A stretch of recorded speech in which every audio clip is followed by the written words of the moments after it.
It's the Introvert Dating Success Podcast, the show for introverted men that's all about learning how to attract beautiful women and still get your precious alone time.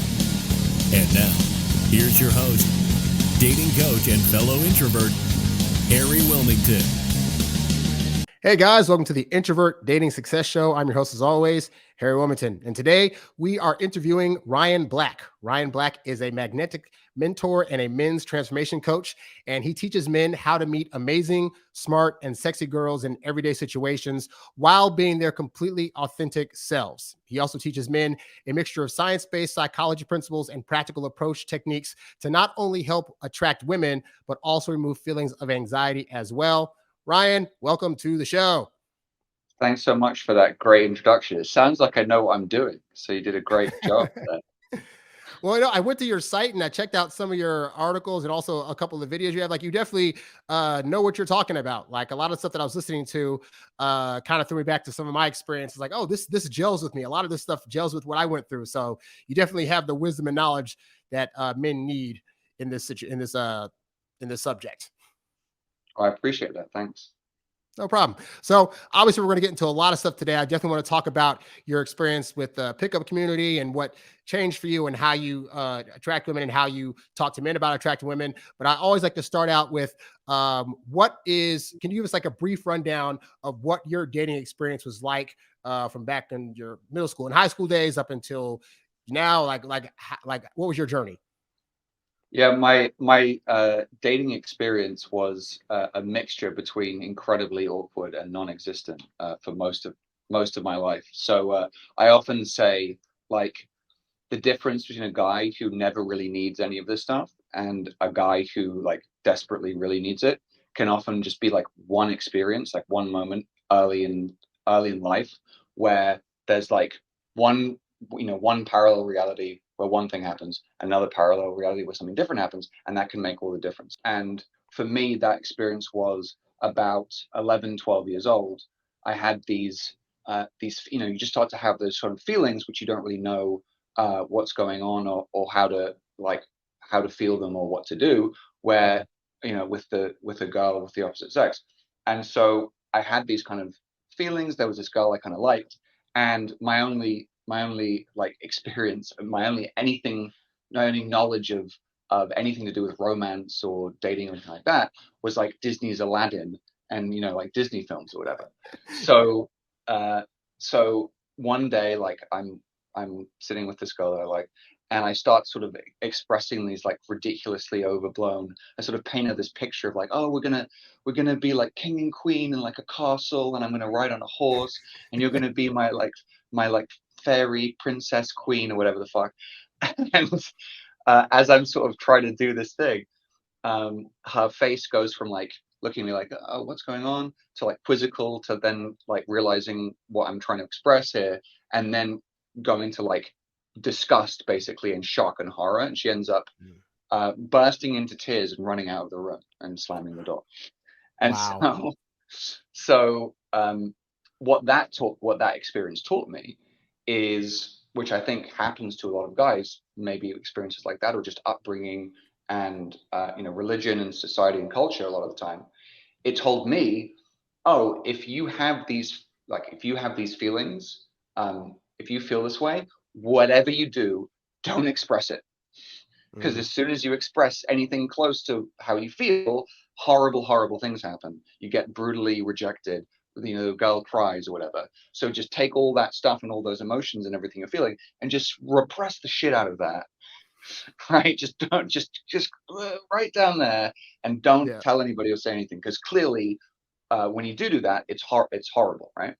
And that was kind of a very early experience that shaped me. And so for most of my teenage, going into my early 20s, I just kind of assumed that I was, I'm this geeky science nerd or whatever, and like I'm not someone that is attractive to women. Like, women just don't find me attractive, and I should just accept that and like be okay with it.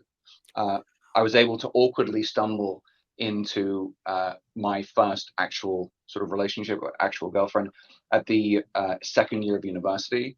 And this was just like, we were friends And it was like super awkward for months, where our mutual friends were like, guys, you obviously like each other, like fucking, go on a date or whatever. But Right, I was right. I was like, I don't know what to like, I don't know if she likes me or whatever. And we eventually I eventually like asked her out on a date or whatever, and we ended up dating pretty much through the whole of university. So for me, university is usually a place where you can kind of reinvent yourself. Like if you were a bit dorky or a bit nerdy, or you didn't have that many friends, which I didn't have in high school, right? You can kind of go to this new place, this new environment, new people, and you can kind of reinvent yourself and like find a niche or whatever it is. But for me, it was just like university was just one big party I wasn't invited to, because I was just hanging out in my comfort zone with this one, the only girl who'd ever shown any interest in me, and that was pretty much university. So as we're then as university's ending, I'm like, okay, well, I guess. Well, I just had this dilemma, and I was speaking to my college roommate at the time, and I was like, do I, university's ending and we're going to be graduating and stuff like that. Like, do I just marry the only girl I've ever been with? And I was like, well, statistically speaking, based on your experiences thus far, you've never had any girl really show you any particular interest. So what are the chances of like finding something better? It's like, you should probably, like, scientifically speaking, logically, you should stick to what you've got, and just basically settle for that. But I was like, but am I settling? Could I do better? And so I was going back and forth with this and talking to my friend. And then the next day he was like, I have the thing for you. And he came back to me with this book that looked like a leather-bound Bible. And I was like, how is Jesus going to help me with this situation, Andrew? Like, I don't understand what you're talking about. And it was, in fact, not the Bible. It was a copy of Neil Strauss's recently published bestseller, The Game. The Game. Yes. Set me off on a journey, which I think we'll get into. Right. But yeah, that was kind of my introduction to like the pickup stuff, and my journey into that. Okay, well, we'll rewind back a bit. So you had the experience where the girl ended up, like, you told her you liked her and she ran away and started crying, stuff like that. So as you were going on, you weren't dating up until university, but when you had crushes on women, like, how were you dealing with that? Were you becoming friends with the women? Were you hoping they would tell you that they liked you? Like what was your feeling tone at the time when you would find girls that you liked that you clearly weren't hitting on? What did I do? Honestly, like my social anxiety, this is another thing I often talk about, is my social anxiety was so bad. So in university, by the second year, there was a main strip which everybody like walked up and down to in between classes, and it's like everybody would sort of say hi to each other, whatever it is, along this thing.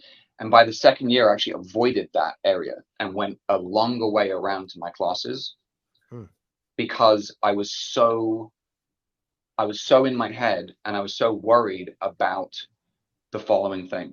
For whatever reason, I'm not really that good at recognizing people. Like, if I've only seen you once or twice just by face, like, I just won't know. I won't remember if I know you or not. And so I kept doing this thing where I'd see somebody and I'd be like, do I know them? And then they'd pass me by and be like, oh shit, I just didn't say hi to someone that I met at a party or whatever it was, or I met in a class recently. Or even worse still, the awkward and horrible embarrassment of waving hello to someone and then realizing, oh my God, I don't know that person. I just waved hello to a stranger. To me, these were things that were so embarrassing and so awkward. I would spend the next week just like going it over in my head, being like, you're such a fucking idiot. Oh my God, I can't believe you did that. So it was better for me to just avoid social interaction versus risking doing something stupid and being embarrassed. Now, of course, the people that happened with, it wouldn't probably even give it a second thought or even remember. Right. For me, I would just fucking obsess over it.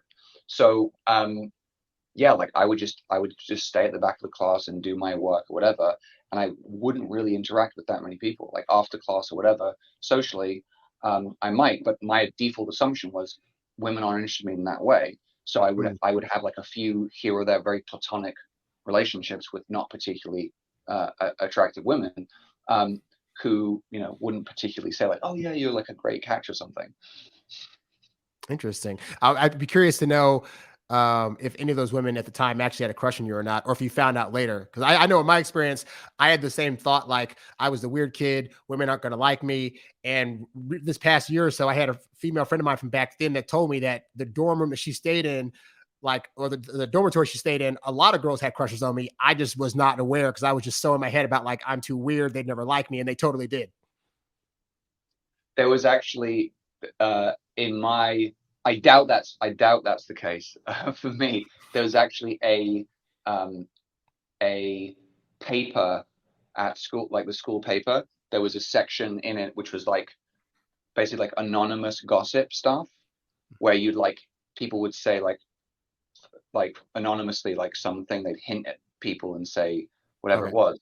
And I remember there was one thing which was like one day, which was like the guy who was living in this dorm, like to the guy who's living in this dorm and the girl who's living in that dorm, which was correct for me and my girlfriend where we were living. You were both ugly separately and you're both ugly together as a couple.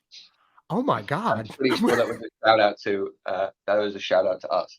So yeah, I doubt that was the case, but maybe. And they published it. Wow, that's so wrong, dude, man. Okay. So we're at the part of the journey now where you learn about Neil Strauss, very famous pickup artist in the pickup artist community. So when you first came across the pickup artist stuff, I guess I was like, what was the most eye-opening thing that you learned that you had maybe never considered, or when you thought back about it, you were like, wait a minute, like they're absolutely right about this? So I remember my friend gives me that book, and I get through it in like 2 days. I just like absolutely devour this book. I'm like, oh my God, psychological techniques based on science that I can use to manipulate women into sleeping with me, regardless of how unattractive I am. This is perfect. This is exactly what I need, right? I can use science to overcome my clear physical deficiencies. And so I was like, oh my God, this is amazing. This is amazing.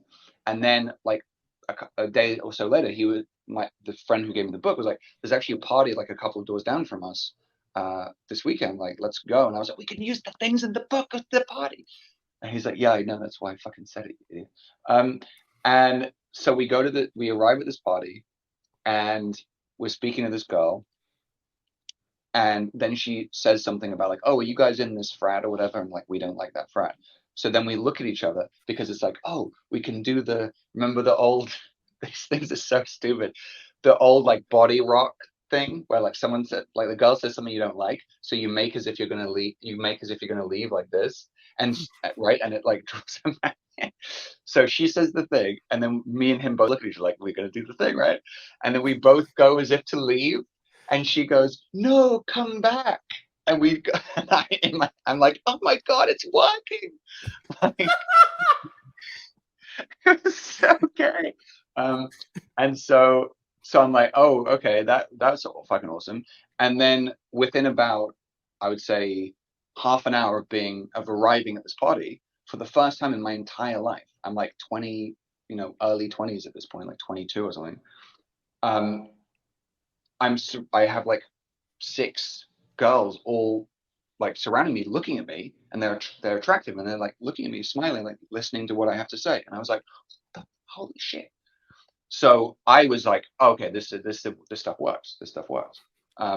And what I do credit it for now, looking back, what I do credit it for is it definitely like just some basic stuff around like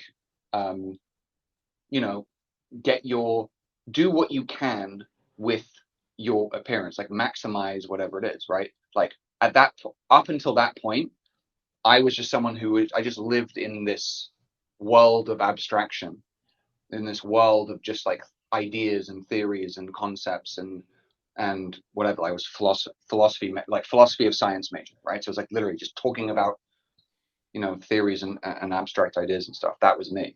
So the idea of like, oh, like what, clothes and fashion and stuff, to me it was just like, this is irrelevant. Like even things like people's feelings, which is like, what's the fucking point of these feelings? Like, if it, it makes logical sense or it doesn't, So Right. I do credit the book with just giving me some basic stuff, like, hey, like, go to the fucking gym and, like, get a nice shirt and just like basic things like that. But in terms of anything that's particularly sort of right about that book, I actually would say that the vast majority of the material in something like the Mystery Method is more likely to be damaging to the very type of guy that needs it the most. And what for do you mean by me, that? well, I'll definitely explain that. Okay. For me, it was, I then embarked on 3 years of like going out, going to like bars and nightclubs, like Thursday night, Friday night, Saturday night. So I was in Philly in university for the tail end of university. I was then living in New York for a year. I was then in London. Then in London doing a law degree for a year. So I was in places home to like hundreds of thousands of attractive single women or whatever, and I was going out 2-3 nights a week doing this material. And at the end of those 3 years, I was exactly nowhere. In that time, I'd managed 2 awkward, not particularly fulfilling one-night stands with women no more attractive than the girlfriend that I'd broken up with, who wasn't particularly attractive herself. And the reason what I ascribe that to, because I got the stuff, like, I don't think that I'm actually that stupid. So I understood the material, and I was going and I'm giving it my best shot. But the fact is that everything about the Mystery Method and that material, it to me is coming from a set of principles, coming from a set of assumptions that are fundamentally untrue. I think for a guy, an average kind of like a decent kind of guy who's all right, but he just needs like a little push to get into interactions, and then he'll be fine. Sure, it'll give him some training, some stuff to try it, but fundamentally, like, he'll be able to figure it out. But a guy especially who's particularly introverted, a guy who is not really comfortable sort of being present and uncomfortable with uncertainty, a guy who has any kind of anxieties or gets in his head a bit, Mystery Method to me only makes that type of guy, which was me, worse, for the following reasons. Number one, we have to remember Mystery Method was developed by a bunch of guys going out in nightclubs in LA in the 90s. Now, I'm not saying that the girls in nightclubs in LA in the 90s aren't women, but I would say that, and I'm not a biologist, so I don't know even what a woman is at this point, apparently. But what I would say is, I would not necessarily generalize from the behaviors of those particular women in that particular situation at that particular time, right? A woman in a high-end nightclub in the 90s in LA, I would not extrapolate from her behavior to all women.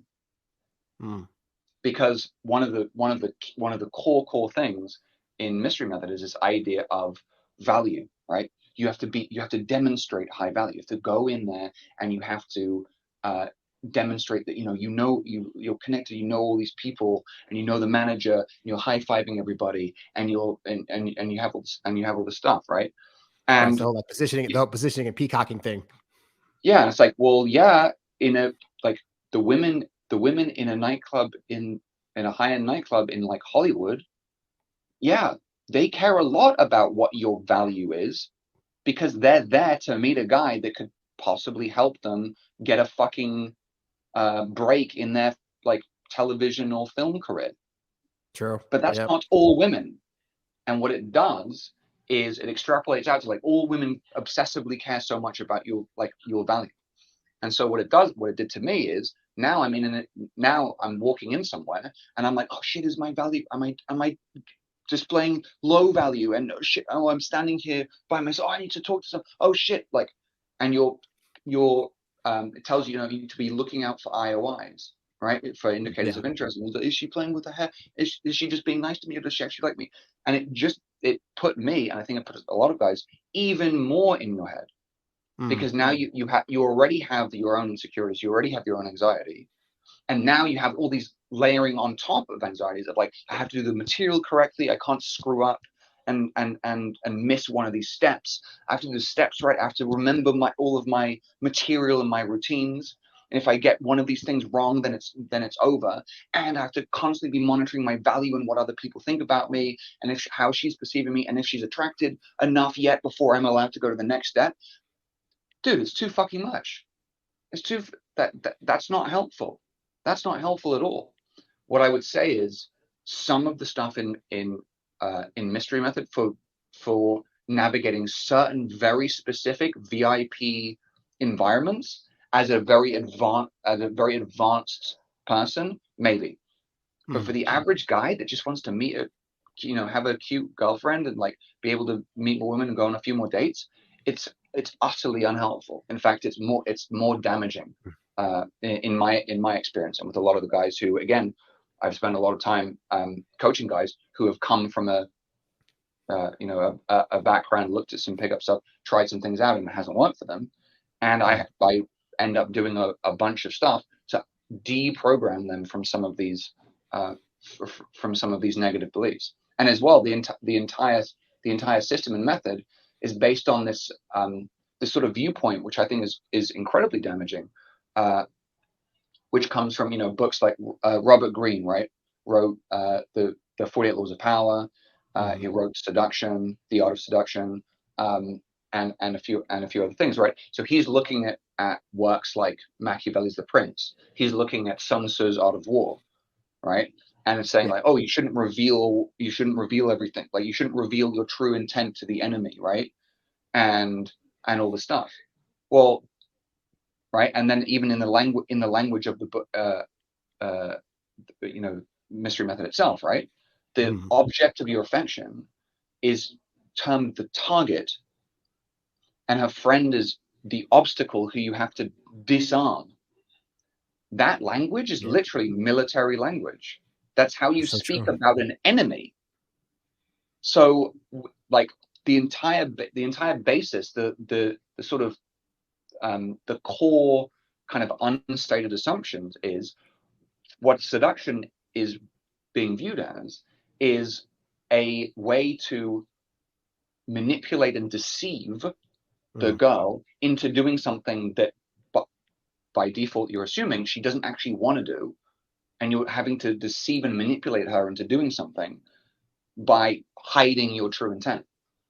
To me, that sounds pretty fucking rapey. at the least. Yeah.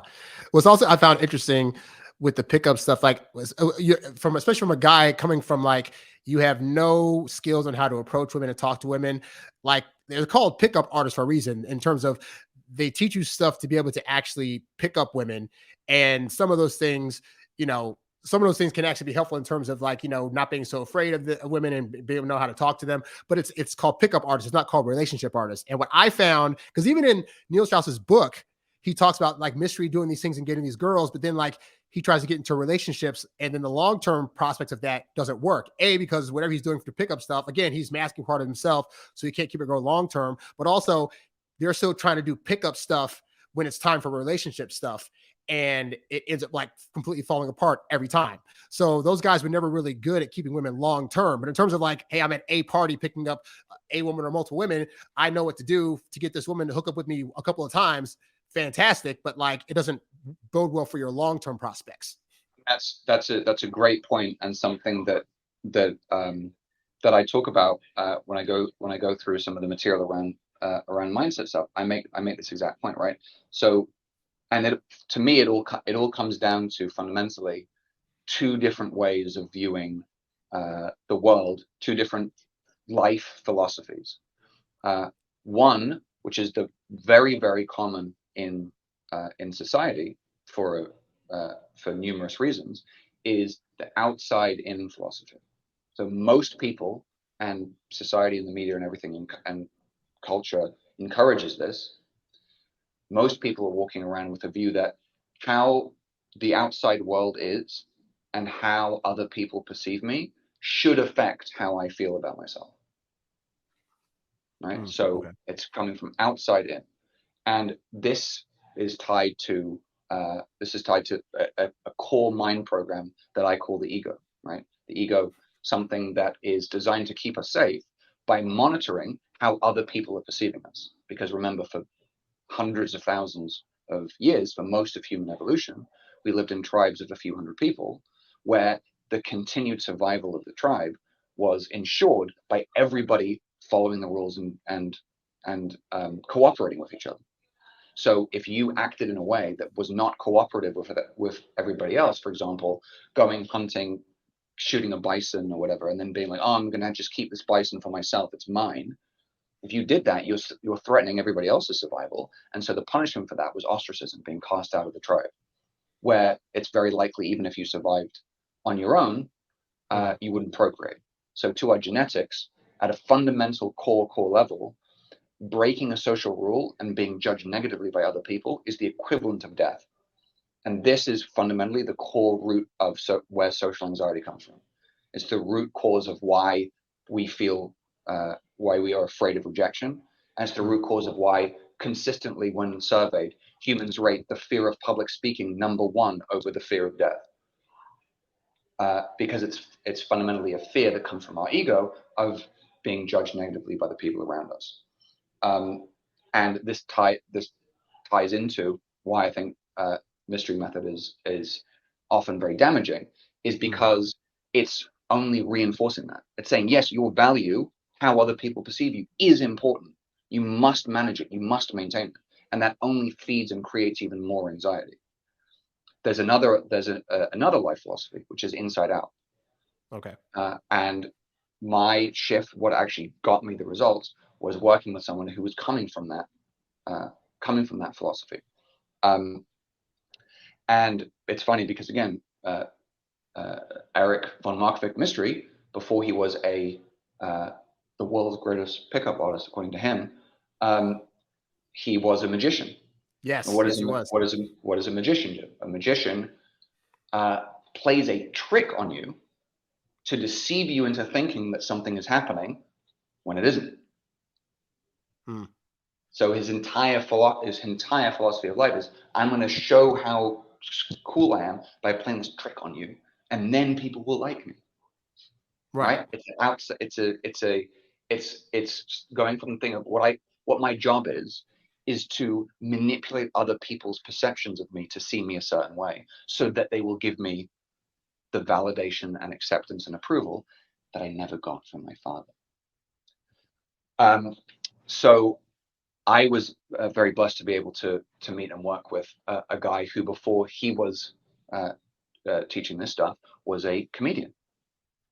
And to me, where does comedy come from, right? When you stand up on stage and you start, the audience is judging me. They're already looking at me, and they're already having a view of what I'm like. So if you stand up on stage as a comedian and trying to display higher value, try to be cool, try to be like, oh, look how smart I am, look how cool I am, the audience will fucking destroy you. Yep. Right? What you have to do is acknowledge where they're coming from and be able to have such a sense of self-acceptance and self-ownership that you can actually make a joke like, oh, I didn't realize Chris Martin and Ed Sheeran had a love child.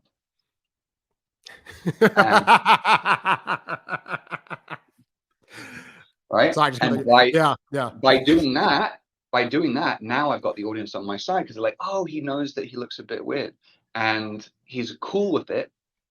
Oh, okay. Because what people fundamentally, and this is one of the biggest things around attraction and everything, it's just being comfortable with yourself.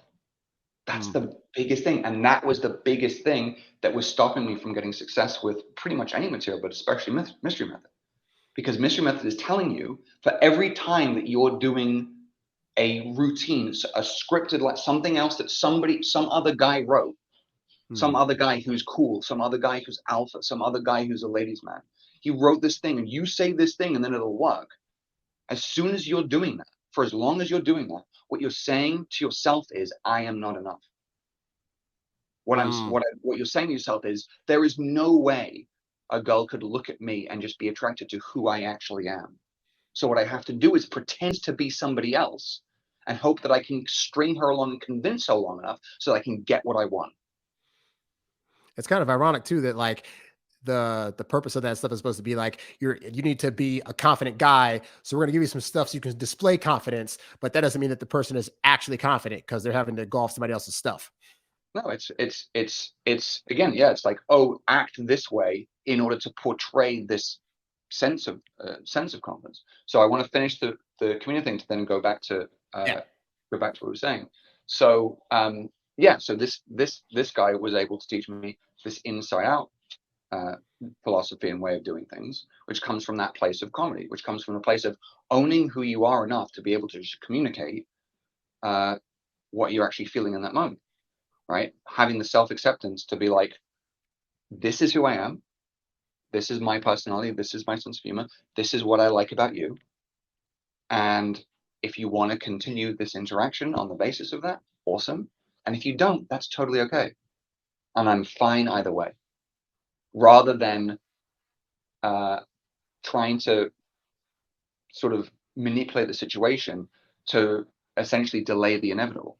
Because this is the thing, if you're doing all this stuff to try to pretend to be somebody else in the hopes that you can manipulate the situation long enough to get her to be attracted, well, you're doing all these things and all these routines and all this stuff. So at very best, what you get, which goes right back to your point about pickup versus relationships, at the very best, she falls for the lines, right? The methods and the techniques work on her, and so then you end up sleeping with her. But then what do you do after that? Well, it's like, oh, I won the game, I did it, I got the girl. So now I don't need to do any of those pretending to be somebody else things. Now I can just be myself. And so you strip that down and finally act like who you actually are. And she goes, who the fuck is this other guy? This is really weird and creepy. Fuck this. And she leaves.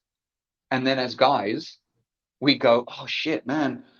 As soon as I revealed who I actually am, she ran away. I guess who I really am must be even worse than I thought. So now it's time to go back out and get even more techniques and more material to shield myself and hide who I really am even more. And the answer is like, what about you just start from not feeling that you need to do all this shit to pretend to be somebody else? Right. What about being able to just connect with her based on who you actually are? Because then if she does like that, there is no, what do I say next? Well, just keep doing what you were already doing, which is just saying whatever you actually feel in the moment and being you. Because what she liked was you. And now, like, going from, first date to second date to, sleeping together to being in a relationship is the easiest transition in the world.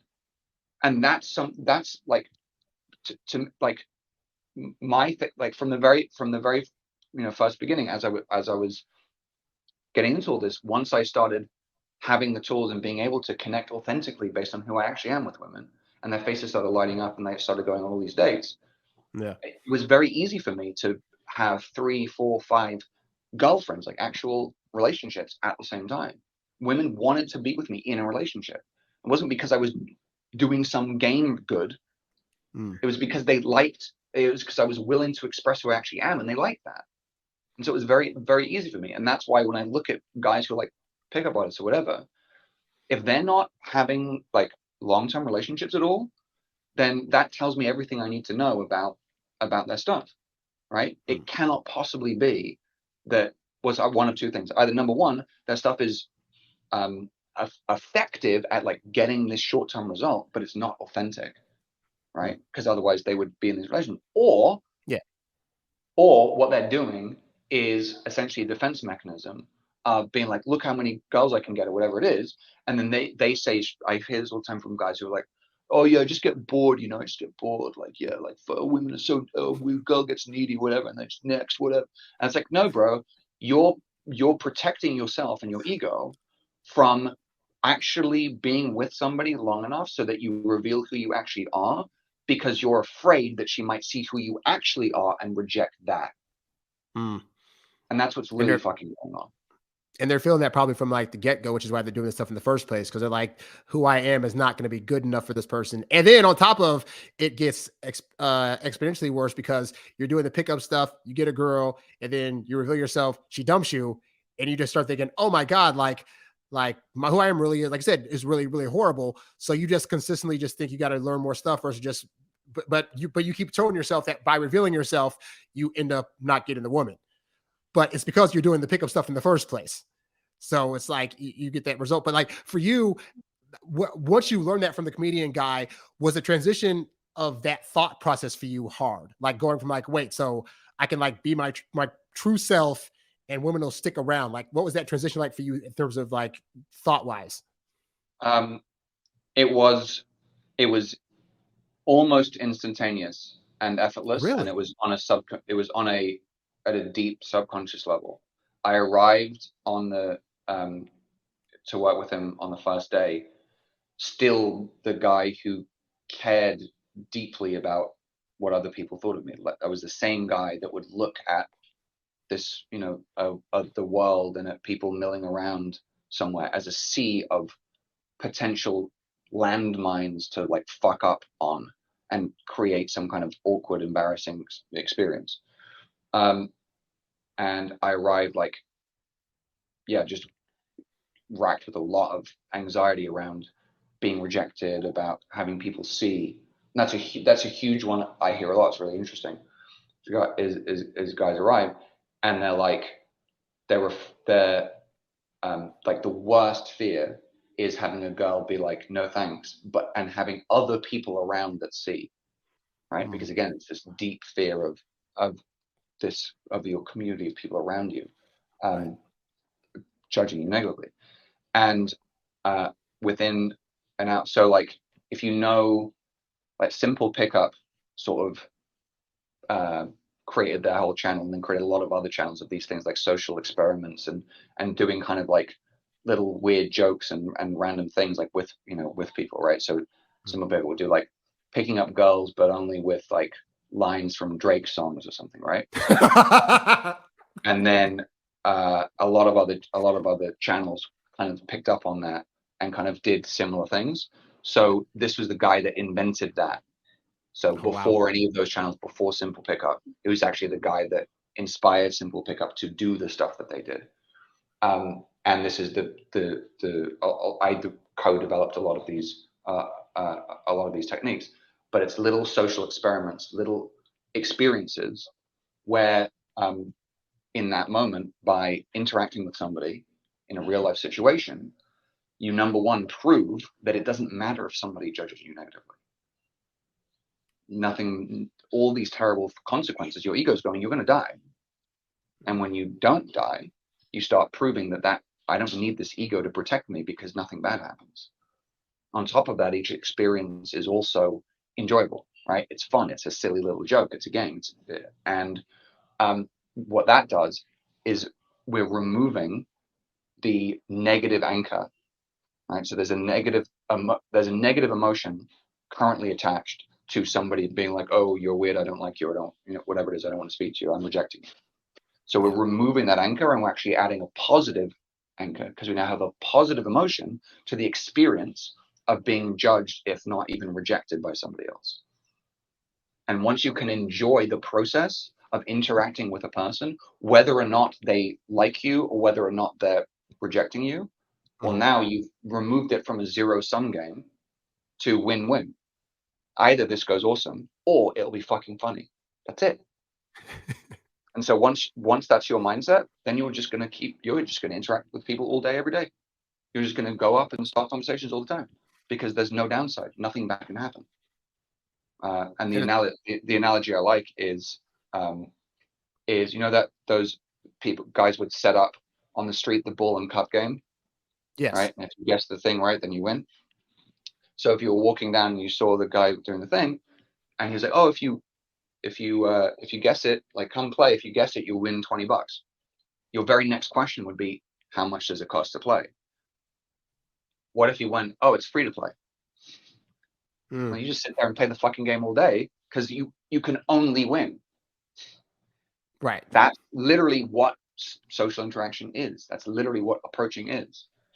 It's just that we are being held back by a lie that if we get rejected or somebody doesn't want to talk to us, that somehow something bad will happen. And it's not true. It's just not true. And to be fair too, like, there are guys that if they've had, most times for most guys, it only takes like one bad experience where, like, I know, for example, my early childhood, like I was 5 years old when the first girl I ever liked found out that I liked her.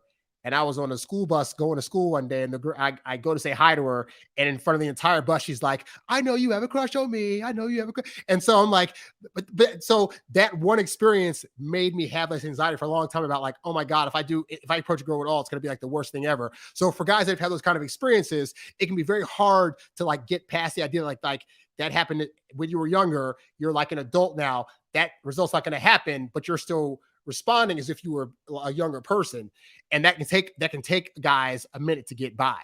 So it's like, how does a guy that maybe has had that experience like bypass that to be able to actually start approaching, getting results, and interacting with women without at the same time applying all the pressure that would make her like head for the hills? Yeah, and that's exactly. And to me, the answer, that's the thing. To me, I, like Tony Robbins, who said this before, don't believe that a transformational shift needs to happen slowly or be hard.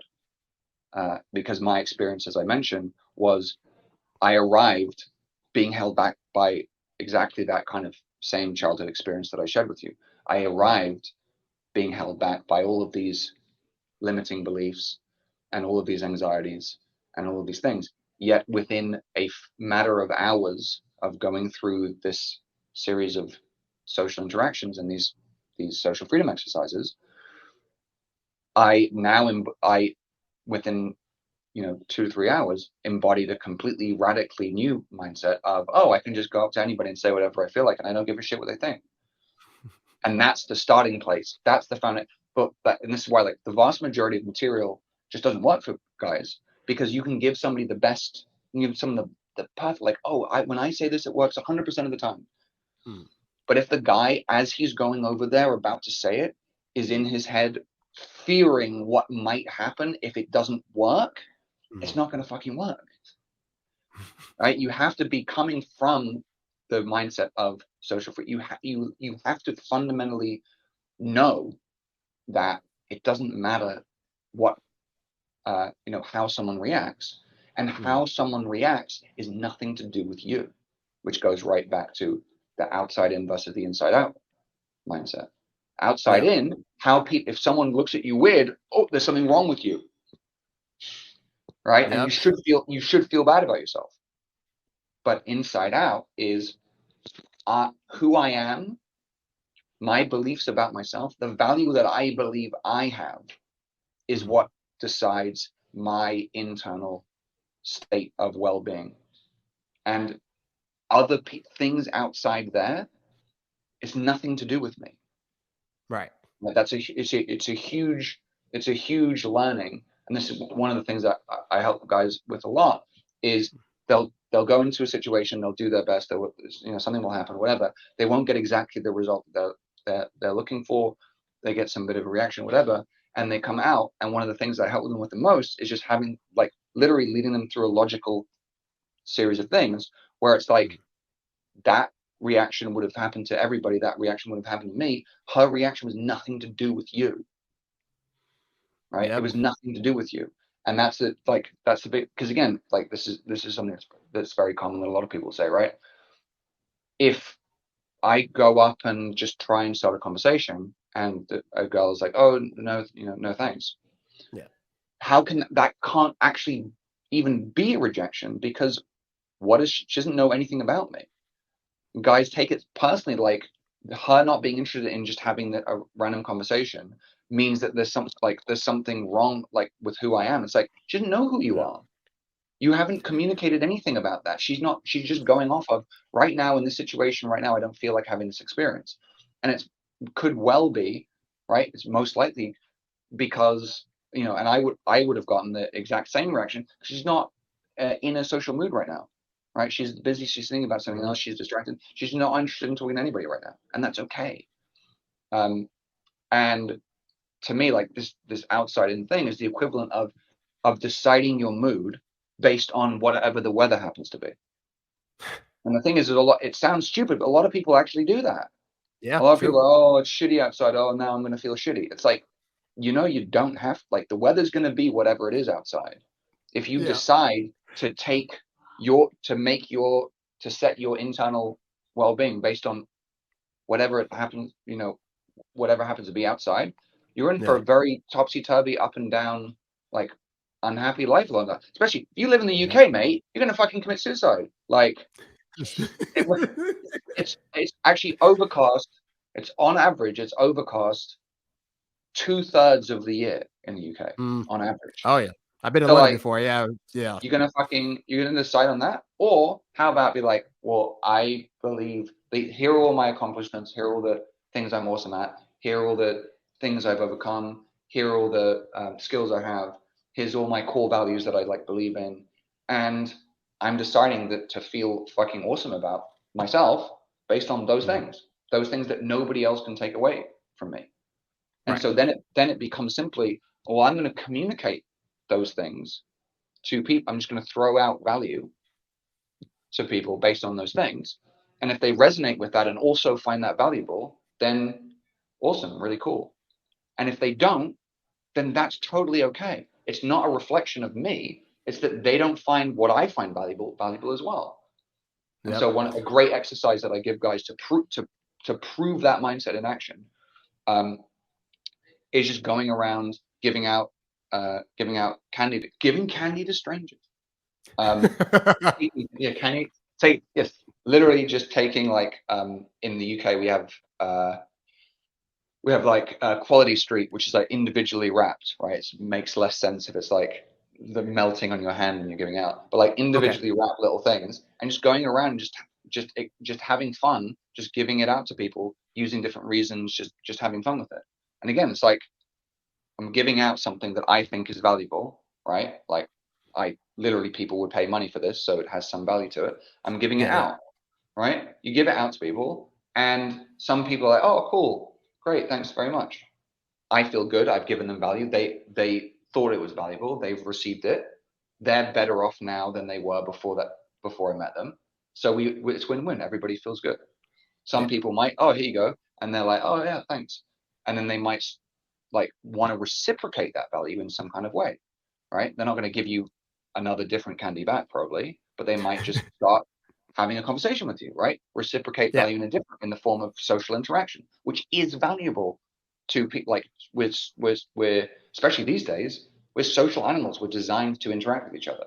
So we literally need social interaction and physical touch from other human beings in order to be mentally stable and well, right? So they will reciprocate, oh, why are you doing this? Oh, it's just because I felt like doing a fun experiment, whatever it is. And like, oh, that's really cool. Well, what do you do? And we get into an interaction, into a conversation, because they reciprocate it. That could end up as a friendship or relationship or who knows what else. Yeah. Then the other one is, you can hand somebody something and be like, no, thanks, I don't like that candy. And if you, right, they don't have to take it just because you're trying to give it to them. Right. So oh no, I don't like that. No thanks. Would you feel rejected by that person if they didn't want the cat? No. You just be like, okay, no. Right. And then if the only other possibility, right, is you give somebody, and for whatever reason, they're like, oh, fuck you, man, I don't need a stupid candy, you piece of shit. And they get away with it. If they did that, again, would you go, oh man, I need to work on my candy handing out technique, because clearly I offended this person. No, and I feel such shame now. I must be a bad person because this guy reacted angrily at me. I'm doing something wrong here. No, you just be like, that guy's crazy. There's something wrong with him. Like, there's something going on with him that has nothing to do with me, that means that he's reacting angrily to this. Yeah. Because for all we know, maybe as a kid, he got like lured into a stranger's van with some candy, and he just got really traumatized by it. You don't know that going to see him. You're just like, why is this 30-year-old man or woman like yelling the crap out of me? It's like, you have no idea, but it's like, that's about them. That's not about you. About them. And so that exercise is a super fun one that really proves the mindset of, as long as I recognize my value, when I go up to somebody and start a conversation with them, especially if you do it the right way, and I go into the structures for that, I know that I am at least attempting to give that other person value, because like the core belief of mine is it's actually a fucking awesome, like meeting me is a fucking great opportunity. Like meeting me is great. You're gonna learn a bunch of cool stuff. You're gonna have some fun. You're gonna laugh. Like meeting me is awesome. So when I go up to someone and start a conversation, I'm at least offering them value. Now, how they react to that, whether they appreciate the value, whether they reciprocate it, whether they're not interested, or whether they're like they react in some kind of negative way, all of that is 100% them. It's nothing to do with me. How they react is nothing to do with me. I don't second guess myself, because I know that I'm coming from a place of attempting to give value first. Right. And to me, that's an inside out way of dealing with the world. But where the other option, the mystery method stuff, is I need to manipulate the situation so that they will react a certain way, so that they will react to me like I'm like they're attracted. And it's like, you can't make somebody, you can't control people's reactions to you like that. There will always be, even if you manipulate everything perfectly, you have all these techniques, right, to get people to like react a certain way to you, right? There will be at least one person in 100 or one person in 1,000 who, before you can even go over and start your technique stuff, will just take one look at you and just be like, fuck off, you ginger cunt. Before you can have even a chance, they'll already. So you can't you can't control 100% of people's reactions. So how about, instead of trying to control everybody's reactions so that 100% of people will like you or 100% of people won't reject you, how about instead just becoming okay with yourself enough and being able to accept both yourself and other people's reactions to you? So so that you can just be okay with the fact that a certain percentage of people won't be interested in you, and just focus your time and energy on interacting with the percentage of people that do resonate with you and are interested in you. So a lot of men are told by women to quote unquote just be themselves. But I think about that phrase. And I think about the fact that for a lot of men that are inexperienced with women, the versions of themselves that they would put forth or the techniques they would try to do would not actually benefit. For example, a guy that's like, well, as myself, I want to text a girl all the time, or as myself, I want to write lovey-dovey poems for her all day long. Like, how do you go between somebody that's trying to be themselves and trying to better themselves for the purposes of being able to get women without it being a manipulative thing, like having actual growth that would help them versus trying to change who they completely are? So I would say, I think it's actually, on average, I think the advice to just be yourself is actually probably more beneficial to more guys than not. It's just that the way that that's being received, like, because that it's just be yourself. It's like, yeah, but how, right? So to me, it's about expressing your authentic self, which could also be said expressing your best self, right? And to me, it goes into self-acceptance more than anything else. And I think something like a guy, for example, like over texting, right? Or is that guy really being his best self and his most authentic self there? Or is he engaging in essentially an attempted form of manipulation by engaging in people-pleasing behaviors? Most of the stuff where guys are like, oh, I was being myself and it didn't work or whatever, is actually, again, this is a classic that a lot of guys have said, right? The nice guy is actually a jerk because he's attempting to be manipulative. It's just the strategies he's using to be manipulative aren't working, right? The nice guy who's like buying her all this shit, right? It's because he's being like, what is he really doing? He's like if I buy her a bunch of shit, then she'll like me and she'll want to fuck me. Mm-hmm. That's not being your best self. That's not being your true authentic self. Actually, it's being who you think you need to be. It's acting in a way that if you feel like, if I act like this, then I'll get what I want. Well, to me, that's just another side of the same coin of manipulative pickup artist shit. Makes sense. Now, speaking of the pickup, obviously there's the pickup artist stuff out there, but then there's also a bunch of other advice that's given to men that just doesn't really seem like it's all that helpful. So what is it about dating advice out there for men that appears to be like complete BS, just doesn't work, but is told to us anyway, both for men and women? Well, so the again, as I said, like I'm not gonna completely discredit some of the stuff that Mystery and a few of those guys came up with. There's bits and pieces in there that I think can at least inspire somebody if they're like starting from total zero or whatever, to just go out, be more social, care about how they do what they can to maximize their appearance and stuff like that. Also be fun, not so serious. Yeah. What we saw over the sort of as the industry progressed is there were a lot of people who ended up getting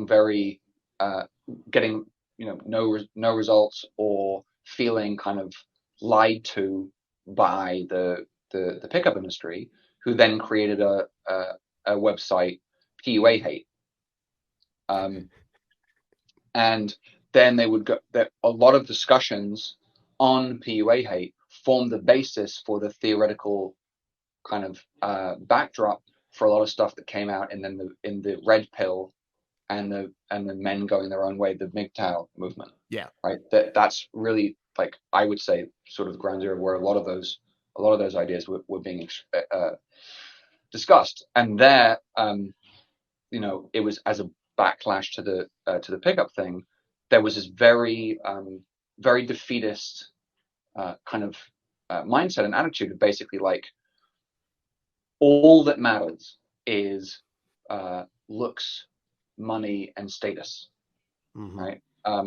And if you have these things, then it's easy. And if you're below these things by a certain amount, then it's like no technique or whatever is going to work for you. And what's funny is, just before I discovered the stuff that actually worked for me, I literally wrote a post on one of the old pickup artist forums where I literally expressed that exact same point. I was right there. And so I really wanted to. I went on PUA, and I was like trying to help these guys understand, like, dude, I was totally there with you, because I was like, look, I've tried this stuff for 3 years, nothing's worked, I've gotten nowhere. Clearly, it must be the case then that if you're kind of average looking or above average looking, then some of this stuff can kind of work for you. But if you're below average looking like I am, you have no hope, and no technique will ever be able to, to change anything. That's literally where my beliefs were at the time. And these are the beliefs of these guys. And that started this whole thing where it's like, oh, it's all about like your sexual market value, and women need to have you have to have 6-pack abs and be earning 6 figures and all this shit, otherwise like women won't even look at you. And it's like and then on the MGTOW side, right, it's like, so basically, don't chase women, and just like work on increasing all these areas, right? Don't chase women, and just when you get these things, then the women will just come. And so basically it's this weird reversion, because it actually goes back. It's literally going backwards to even before sort of pickup stuff became mainstream, of like this Hollywood thing where it's like the right person will just show up, and it's like, good fucking luck with that. Like, and to me, it's like these things. So yeah, of course, like, again, look as good as you can, right? Groom, see what your what kind of clothes work for your body type and your face, like get a good haircut, go to the gym, like, yeah, of course, like improve yourself as much as possible, get, have a good career, have some purpose and a mission and something, that's important and meaningful for you. Like, have friends, have a social life, of course, do all those things. But also having all those things, it's like, people who are like, oh, I'm going to create this amazing invention and this amazing product. And they spend all this time making this product really, really great. It's like, that's awesome. You still need to market that product. You still need to get, whatever it is, pay some money, get some advertising. You have to put it in front of people so they can see it and know and actually see whether it's good or not. People aren't just going to randomly discover your thing. Right. And so as a guy, like, we are, the responsibility for making the first move and taking the first step and having the courage to go over there, even though we're not sure if she's going to like us or not, and fucking say something. That's our responsibility, right? Yeah. No one, like, it doesn't matter how status you get. That's always going to be true, and that's always going to be a really attractive thing to be able to do. So as much as working on all those things is great, you still need to do that. And right. In my experience from coaching a lot of guys, in my experience, what you look like and all that stuff is a factor, but it's one of many factors. And this goes into how male and female attraction is different. For us guys, we look at what she looks like, and that's the filter. Like, if she doesn't get past the she looks good part, we don't care what her personality is like, right? Like, we're not gonna be attractive. Like, we're physical first, and then when she gets past that, then we're actually interested to know who she is as a person, and then that can potentially attract us more. But it's pretty much what I always say is, like, at most you can be a 9 just by looking at her, and then you go over to her, and then there's some things she can say and some in the interaction we can have, which then might make her a 7 or might make her a 10, right? With women, how we look is just one of a number of multiple factors that she's assessing simultaneously, all at the same time, right? The reason why guys, and this happened with me too, get kind of down and it's like, oh, you have to look a certain way, just because, like, now with online dating, all they have is the photo. That's all they have to go on. So of course that's going to be a huge factor on that. But in the real world, and this is another reason, if you're a guy who wasn't born with like movie star good looks like me, your absolute best bet to stand out and to wow her is not to be another one of the guys that she can fucking swipe on an app. Right? Your best bet is to know how to go up to her when she's just sitting and sipping her coffee at Starbucks, and be able to demonstrate, I accept myself enough, and I'm cool, I'm chill enough with myself to be able to go over and start a conversation with you. And the thing is, guys, women understand how challenging it is for us. They understand that it's nerve-wracking for us. They really do, because just based on the fact that they don't want to do it. Like, so many women are just like, I don't want to do this ever. They'll have one rejection. It's like, I got rejected one time by a guy when I was 16. I'll never do it again. It's like, we have to do this all the time. But they, because of that intensity, they understand on some level, which is why they try to be very nice or passive when they reject us, which I appreciate now. Back in the day, I did not. Now I'm like, you know what? She just kind of gave me the little, oh, that's so nice, but I'm busy. Thank you for not hurting my feelings. Absolutely right. So, and they get it. Like, again, as we said, like, if you feel that you have a certain amount of anxiety, like, the woman has it like times a million. So just by doing that, you don't have to be perfect. You don't have to be James Bond smooth. You don't have to be like male model good looking, right? Literally just going over and giving it a go and just expressing yourself in some kind of way, right? With some level of like genuineness and authenticity. You're already, I'm telling you, you're already in the top like 1% of guys. Like, I've helped guys and had so many experiences myself, and helped so many guys have experiences where literally they just go up and they just say hi, they give us some kind of genuine compliment, and the girl's like, you know what? Like, well, I'll say this: the worst, like the average rejection, when you do it right, the average rejection is oh my God, that's so sweet. Unfortunately, I have a boyfriend, Of a but boyfriend. Yeah. but I really but I really appreciate that, and you made my day. That's the rejection, is you made my day. Again, how can I not feel like I'm giving, you know what I mean? Like, how can you not feel good about that? That doesn't feel like rejection Yep. to me. I just brightened somebody's day. Just And add value. Yeah. I've literally had reactions. My students have had reactions as well, where the girls are like, that just like, you not just made my day, but like made my, like, that was the nicest thing that's ever happened to me. Like, why would you, if you have the ability to do that, if you have that kind of power, like, regardless of what you get out of it, why wouldn't you Yep. do that? Why wouldn't you just be giving that to people all the time?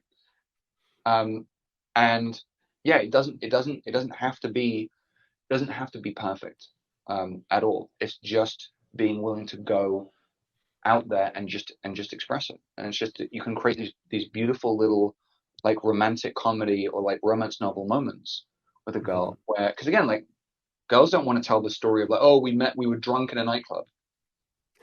They want to tell the story of like, I was walking around, and suddenly he just came out of nowhere, and he said, you look so amazing. And I was just like, oh my God. And it was just we had this moment, and everybody was walking around in the sunshine, and we were in the park. Like, that's what they want. And you can give them that. And you don't have to look like Brad Pitt. No, that's true. I don't think enough guys think about the story of it. Like, because I try to explain to guys, like, okay, you want women to hit on you and hit you up and ask you out. So they're gonna go to their girlfriends and tell the story of how you guys got together, and it's gonna be, well, I saw him someplace and I went up to him and I gave him my number and then I had to set up the date, blah blah blah, blah. And it was so sweet. Like, most women don't want to tell that story. That's not romantic. It doesn't impress their friends. It doesn't make them. It doesn't make them the person in the story that was the beauty that was being chased upon. It was just like, oh, I had to do all the work, but I got him. Like, and I think men need to know how to set up those moments better to get better, like, better outcomes, better reactions, and also just so the women will have a story that's worth telling years later should they work out. Yeah, and it's very often the case that the girls that I date, they love being asked the story of how we met, because they get to tell this thing that's like out of like a Hugh Grant movie. And again, it doesn't require, yeah, there's a structure to it, but it doesn't require that much. And you can create, like, it's all within our ability. Like, it doesn't matter what you look like, whatever it is. We all have that. We have an ability to create that moment. Like, why not? Why not do that? And it's just literally, most guys are not doing that because they're so afraid of that. Maybe she says no, and it's like, Mhm. and so they're resorting back to, they're like, oh, online there's no feeling of rejection, so great. But then you're giving up all of your power as a guy, right? Then you're placing yourself, you're commoditizing yourself on this platform where she just has all these guys to choose from, and you're like, how do you separate yourself? To me, it's like amazing. I know wherever I am in the world, or whatever my situation, and this is great. Like, arriving in, I arrive into a relationship, and I'm in a relationship where the relationship's amazing. Like, it's fantastic, and I want it to last forever and go well. And also, I know that if for any reason it doesn't work out and we break up, I can go outside that same day and be creating a level of abundance where in a few weeks I'll be going on dates and dating like 3, 4, 5 different women, just as attractive, just as smart, just as amazing, just as into me, with just a greater sense of humor. I can do that the next day. To me, that's a superpower that takes complete. I mean, you then have complete control over, I would say, the most impactful and important area of your life. Right? Yes, like being able to make money is important too. Yeah. But there was I think it was the Harvard longitudinal study, followed men for like decades and decades and decades, basically their whole life. And what the survey found was the number one most significant factor that influenced a person's long-term happiness over the course of their life was the quality of their relationships.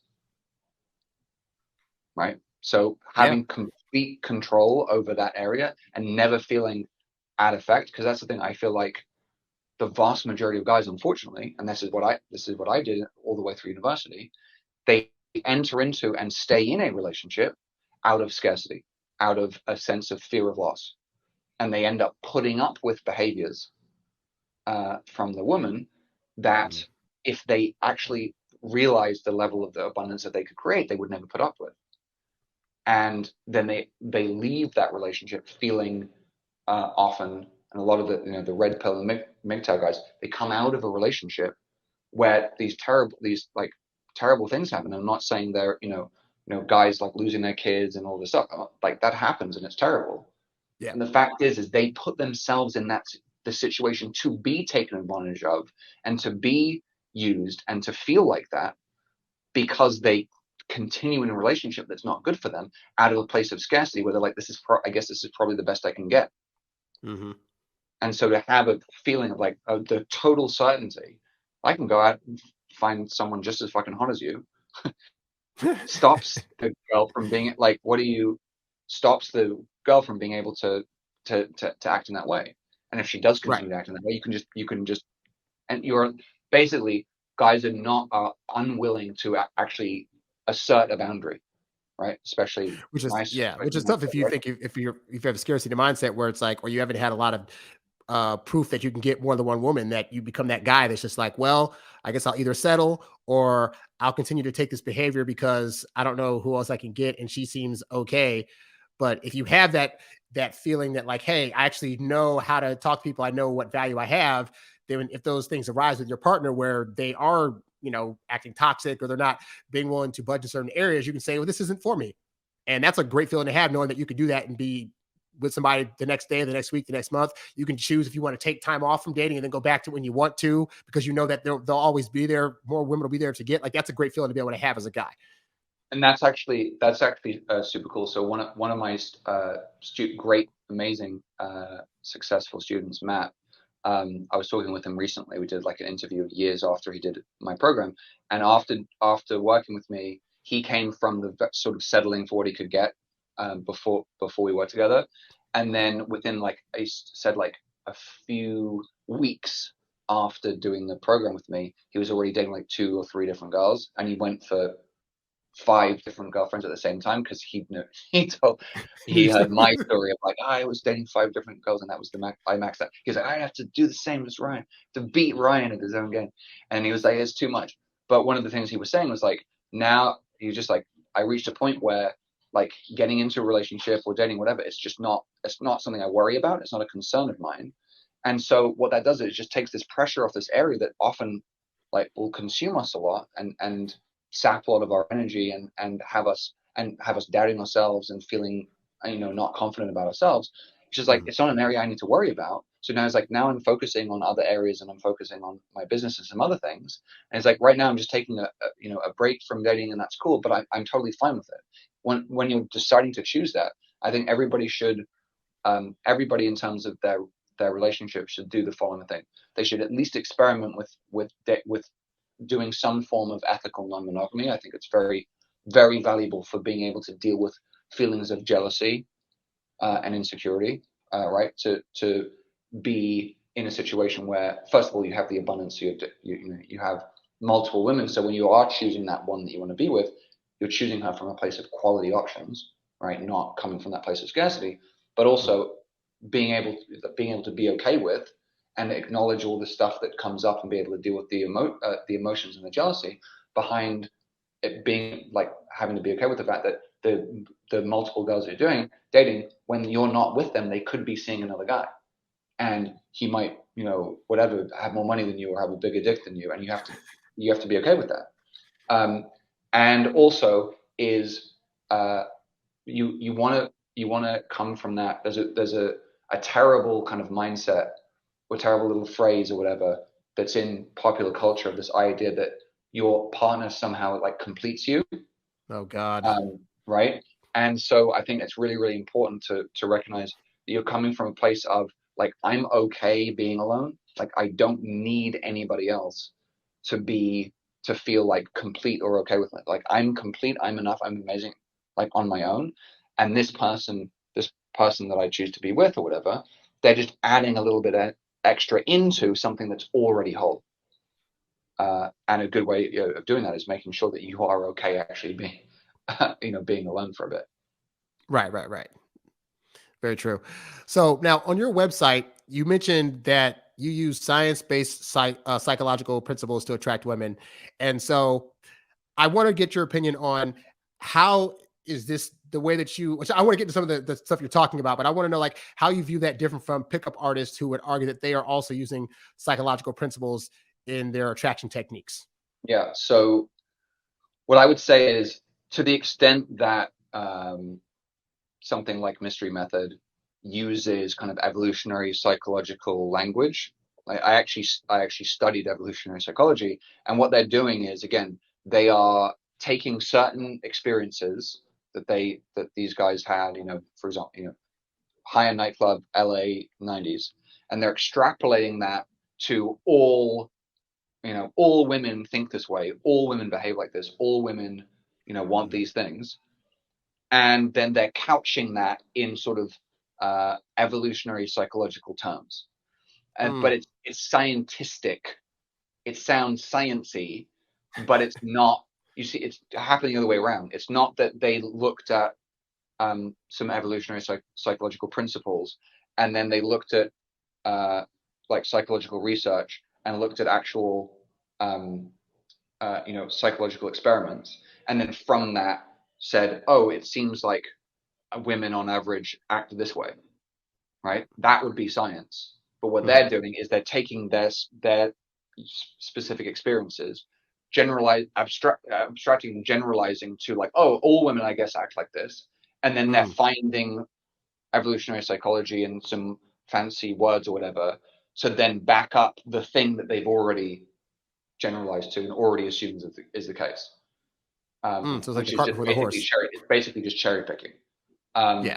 And yeah, there are some kind of evolutionary psychological principles that are true for women. Actually, one of the big ones that comes up a lot is in the kind of red pill community is this thing of hypergamy, right? Yes. So this gets talked about all the time. And again, it's just such a fucking damaging mindset. Well, I try to tell guys in here, like in my experience, like I've been the guy who has on average dated women who made more money than me and had no problem with it. So my viewpoint of that is like, it might be a thing for like 10, maybe 15%, but like that has not been my experience. So I cannot vouch for that. So yeah. And again, so in case just to define it. So what guys do is they say, oh, women are hypergamous, which means that they're only with you and only in love with you to the extent of what you can provide them. And as soon as a woman who says that she loves you and is, with you or whatever, as soon as she has an opportunity to be with a guy who has more money or more status or more power or is like more attractive or whatever it is, or has a bigger dick, she will immediately and without any remorse or any negative emotion, immediately jump to that guy and just leave you. And this gets read by guys who have experiences in their own lives a lot of the time. Like, again, this is guys coming out of like often really bad relationships, out of marriages where they like lost the kids or whatever, who feel very used and manipulated by women, who are seeing this pattern and being like, oh, see, yeah, women do this. This is what all women do. This is what all women do. Women are just designed like this. And it's like, yeah, that happened to you guys.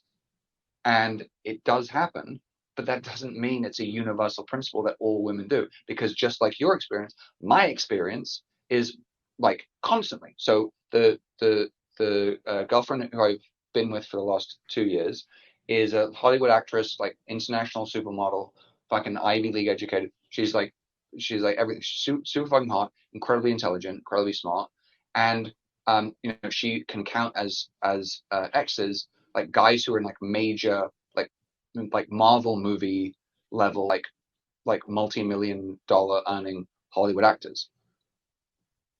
Her like the exes like that hit her up, like wanting to get back with her, she's in bed with me. I don't even own a car. If hypergamy is true, as soon as she had that option to get back with the Hollywood movie star who's a multimillionaire or whatever, she would do that. And she'd just leave me in a second. But apparently there's more to it than just your state. And that's the thing. Once you say, as long as you say, oh, it's my status, my looks, once you say these are the only things that matter, then what you're doing is, as when you arrive in an interaction, this is all the things that you feel that you have value around. So you will automatically go in and be like, well, I have to prove these things to you. Oh, look how much money I have. Look how much status I have. Look how cool I am. Look how many people I know. Look at my value in terms of these things.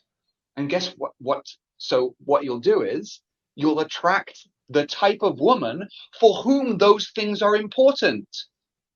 Yep.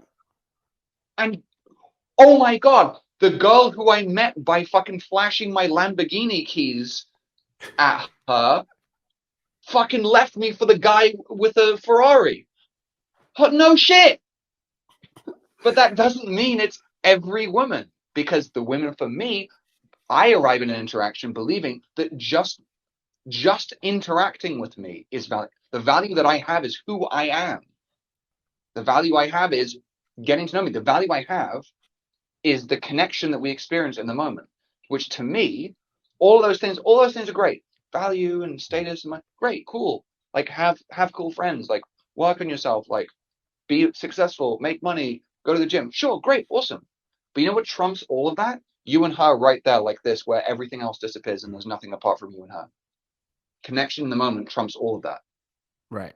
So if you're able to create that, then that's why I beat out. I've had it where I'm lying in bed, me and this girl had, I think we just finished having sex, and we're like playing music, and we're hanging out in her bed, and we're playing music on her phone. And so she goes to the bathroom, and then a thing pops up on her. I'm like trying to do the music, and then a thing pops up on her WhatsApp, and I like click it, and it's this guy who's literally he's literally sending her the last 2 or 3 photos he sent is like him without his shirt on, and he's fucking like 25-pack abs, like super ripped, like more ripped than fucking like Brad Pitt in Fight Club, which is like every woman's like, this is exactly what I want, right? And it's super good, chiseled jawline, whatever. The next one is of him literally in front of like a fucking like Lamborghini with the fucking doors up, right? Wow. And he's sending her all this shit. Who's she in bed with, having just fucked? Me. Again, I don't even own a fucking car. So if it's just about that, why isn't she with him? Because it's not the only thing that matters. But if you think it is, then it will be. Right. So per that example, if we're talking about like, what would be an example of in this situation of a science-based psychological principle that's at work here, where like the woman clearly has two options: one of a guy that has abs, cars, money, and then there's you, who she seemingly sees as the better pick. I mean, so for me, where a lot of the scientific basis and the evolutionary psychological basis of what I teach comes from is the stuff around that we went over earlier around the ego, around tribes, around where that fear of a fear of being judged negatively by other people, and the stuff around how to actually cure and get rid of things like social anxiety, approach anxiety, stuff like that. So that's where there's an enormous amount of psychological basis behind why that stuff works. And for me, this is actually a huge thing. The way the frame that you're asking from is like, oh, so the woman's choosing this. So like, how do I, like, what's the psychological principle I can get her to choose me? The place that I'm coming from is, instead of trying to figure out how I can modify what I do or say in order to get that particular girl to like want to choose me, I focus almost everything, most of the material, most of the stuff I do is all around self-expression. Like, how do I go operate in the world and express myself? Because the thing is again, her reaction, whether she chooses me, whatever it is, that's 100% her. I don't have control over that. What I have control over is what I do with my body, like what I say, like what I think, what I like, how I move, what I do with my body, and what I say. That's what I have control over. And how other people react to that is up to them. So my focus and my emphasis is on what can I do to think in a way and act in a way and express myself in a way that's going to resonate with the type of woman that I would want to be with. Okay. So then And how do you then teach guys, if you're going by the principle of you try to focus on how you can bring value and what you can do about yourself, then how do you then apply that to people that have social anxiety or have a problem trying to approach women and being on their head about what should I say, what should I do, versus just kind of being more in tune with who they are? Like, how do you teach that to somebody? so, I mean, I take them through a process. The first phase of the process is around what we were discussing earlier, around basically this concept of social freedom, right? So it's getting to that place of self-acceptance, of self-ownership, and then doing a series of experiences that get them to recognize that there is no wrong thing to say, right? Very, very common thing is a guy's coming in and he's like, well, what do I say? And what's the right thing to say? And what, from the moment that they say hi all the way through, like, oh, when's the right time to like kiss, whatever it is. And so part of the experiences and part of doing is having fun doing it wrong. So having fun saying the worst pickup line, having fun, like this is something that I experimented with, did and had a great time doing, is because I had this thing around like, oh, I want to wait for the perfect time to sort of make a move, to escalate, to kiss her on the whatever it is on the date and stuff like that. And then I was like, I realized like, there is no right time, and I'm just sort of holding myself back and getting my in my head. So I was like, cool, I'm going to, on the next whatever 20 dates I go on, I'm going to kiss at the worst time. I'm going to choose the stupidest time to try and kiss her. So literally, like, she's in the middle of like taking a bite. She's like, this is pretty good. I'm just like, right? Just like the worst time, right? And what I noticed is just like there is no like right thing to say, whatever it is in a conversation. Like, there was no worst time. Like it was actually, especially with something like kissing on a date. A lot of guys, again, they're waiting around and they want this perfect time because they believe that if they don't kiss at the perfect time, and if she doesn't want to kiss, then it's over and they've been rejected. As I'm sure you know, that's not true.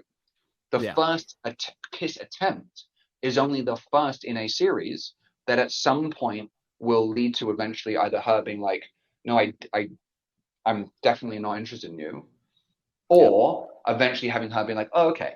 Right. And all a sort of turn the cheek away or whatever it is, or a no, is signaling, usually, especially if she's on a date with you, is I'm not ready yet. I'm not ready right now. Yes. But what I noticed is basically the sooner I started number one, right? So I started number one like 30, 45 minutes into date one.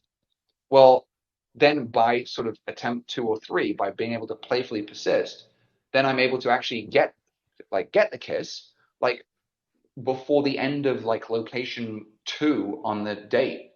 And so then that makes sexual escalating on the first date a hell of a lot more easy, because but in order to do that, I have to be okay with the fact that she might say no and not take that as some kind of horrible rejection. So with just like starting a conversation and approaching, do a lot of stuff around like saying a stupid thing, right? Saying something that's retarded, that doesn't make sense, that won't work, right? And so going in and just having fun with saying something where like, well, there's no way this is going to work, right? It detaches you from that outcome. Like I'm no longer invested in like, oh, this has to work, because it's like, there's no way this is going to work. And then, well, I have amazing situations and times where I give a guy like something where it's like, well, this is no way this has ever worked. And then it does. And the guy's like, wait, what? So like, as an example, right, towards usually about middle of day one, we've been doing a few of these things. I've taught the guy how to get attention and stop a girl correctly, like if she's walking around shopping or something. Mm-hmm. And we're still like in the context of just getting the stop right and a few other things, just doing like initially just basically saying hi and trying to start a conversation. And as a fun one where that again there's no chance of you're like, well, this is not going to work, is literally just to say hi. I'm totally not hitting on you or anything, but can I get your number? Right? That's never going to work, right? That's retarded. Like you can't just ask for somebody's number as soon as you just said hi. Like right? And yet, I would say one out of every 4 times it does. Roughly one out of 5 or so. So basically, when I have 4 guys on like 4 guys on a course, and they all do it like a couple of times on a weekend, one of the guys will have the experience of he's going over like, well, this is stupid, whatever. Hey, so can I get your number? And she's like, okay. And the guy's like, wait, but I didn't. What? And I've literally had it where the guy I'm listening, and the guy's like, but I didn't even do it. And she's like, well, you don't want it? And she's like, but I didn't even. And then he ends up walking off, and I'm like, bro, go fucking get it. And he has to go back and be like, sorry, let me get your number. And he comes back, and his mind is blown. He's like, but I didn't. He's like, but I didn't even do anything. And I'm like, right? And he's like, but, and it in that moment, that's one of the key things that completely just that whole outside in mindset, that whole belief that my job is to, and most guys are arriving in an interaction with a woman they find attractive, going, oh my God, this woman is so incredible and so amazing. My job is I need to prove to her, I need to display higher value. I need to prove to her all of these things about how good enough I am, in the hopes that maybe I can prove to her that I'm good enough so that she might be interested in me. So there's all this stuff I have to do, right? And this is, again, like mystery method comes from, it's like you display higher value, and you neg her, right? You bring her down. And then when then you get to feel good enough about yourself to actually express interest in her. Before that point, you're not allowed to. Right. And so this completely crumbles this entire mindset, because the guys are like, oh my God, like some women are just walking around. And for whoever's listening and watching right now, I guarantee you, there are girls walking around right now for whom you are exactly what they want. You are exactly what they like. You are a 10 to them.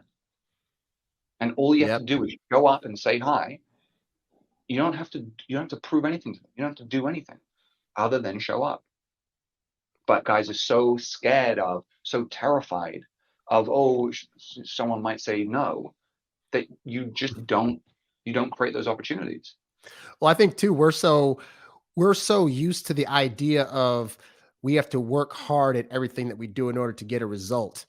And I found, at least for my dating life, that it's almost like the less I do, the easier it is to get dates. The less I say, the easier it is to get numbers. It's easier to say yes to me. The less it's like you're making like practical moves at the right time, and you're knowing like when to approach and what to say without overextending. I've seen dudes have a girl agree to a date, and then he keeps talking and try to convince her. It's like, but you already got the date. Now you're talking her out of the thing. You could have just shut the heck up and gotten the date, and now she's walking away. And it's like, you have to really teach guys almost to do less, because we've been for so many years taught to have to do so much more, that it almost is like a mind fuck. Like, wait, I don't have to do all this to get a woman to agree to a date. She just can see me, like me also, just like I'm liking her when I first see her, and say yes. And that's a really hard concept for guys to get sometimes. Yeah, that's the thing. It's like, I mean, again, if that girl needs, if she's a type of girl, and I think this goes to something I say all the time. Like when I'm walking around and I've got like a few students, right? A group of girls might pass us by, and first of all, one of the guys might be like, oh, that girl was hot or whatever, and the other guy will be like, which one? And one guy will like one of the girls, and one guy will like one of the other girls, right? Yeah. And so I'll make the point. You realize when they walk by, one of them might have been like, "Oh, that guy's hot," and one of the girls might be like, "Oh yeah, the nerdy ginger guy," and she's like, "No, are you kidding me? No, the other dude with glasses or whatever." And we, for some reasons, like we have our own tastes and preferences, yet we sort of completely discount the idea that women might as well, Yeah. right? And so the thing is, like, women have types, which means that again, guys are putting the pressure on themselves. I have to raise my sexual market value. It's like, what for? I need to be more attractive to like all women. It's like, what are you doing? You don't need to be like, yes, of course, work on yourself and improve yourself in all these areas, of course, but do it for you, because you want to be the most awesome version of yourself that you want to be, not in the hopes that you might like be more attractive to all women, because you don't need to be attractive to even 1% of all the women on earth to have literally millions of options with attractive women. The point is to find the woman for whom the qualities that are important to you, that the qualities that you've decided, what makes me valuable and what's important to me, right? Those things that we went over earlier about self-acceptance. You just want to find like the few hundred or thousand women on earth for whom those qualities that you admire about yourself and are important to you, those qualities that you've decided make you valuable, she also finds valuable too. And then that's it. And then you guys will just resonate with each other, and you don't have to do anything. You'll just connect. But the thing is, you can't know if she's going to be that just by looking at her. So you have to be willing to go over and accept the fact that, you know what, 95%, 90% of women that you meet aren't going to be that. And that's okay. Yeah. It's the same thing. Like I'll often use sort of like online business and marketing analogies and stuff like that. And you know, if you have a sales page online, a really, really good conversion rate, so a really good percentage of people that will actually make a purchase from that page is 5%. That's really good, like really good. That means that 95% of people won't buy the thing. If you're a business owner and you start downing yourself and getting offended and feeling rejected by the fact that 95% of people aren't buying the thing from your page, then you won't be in business, right? You won't be able to have to be in business if you take it personally.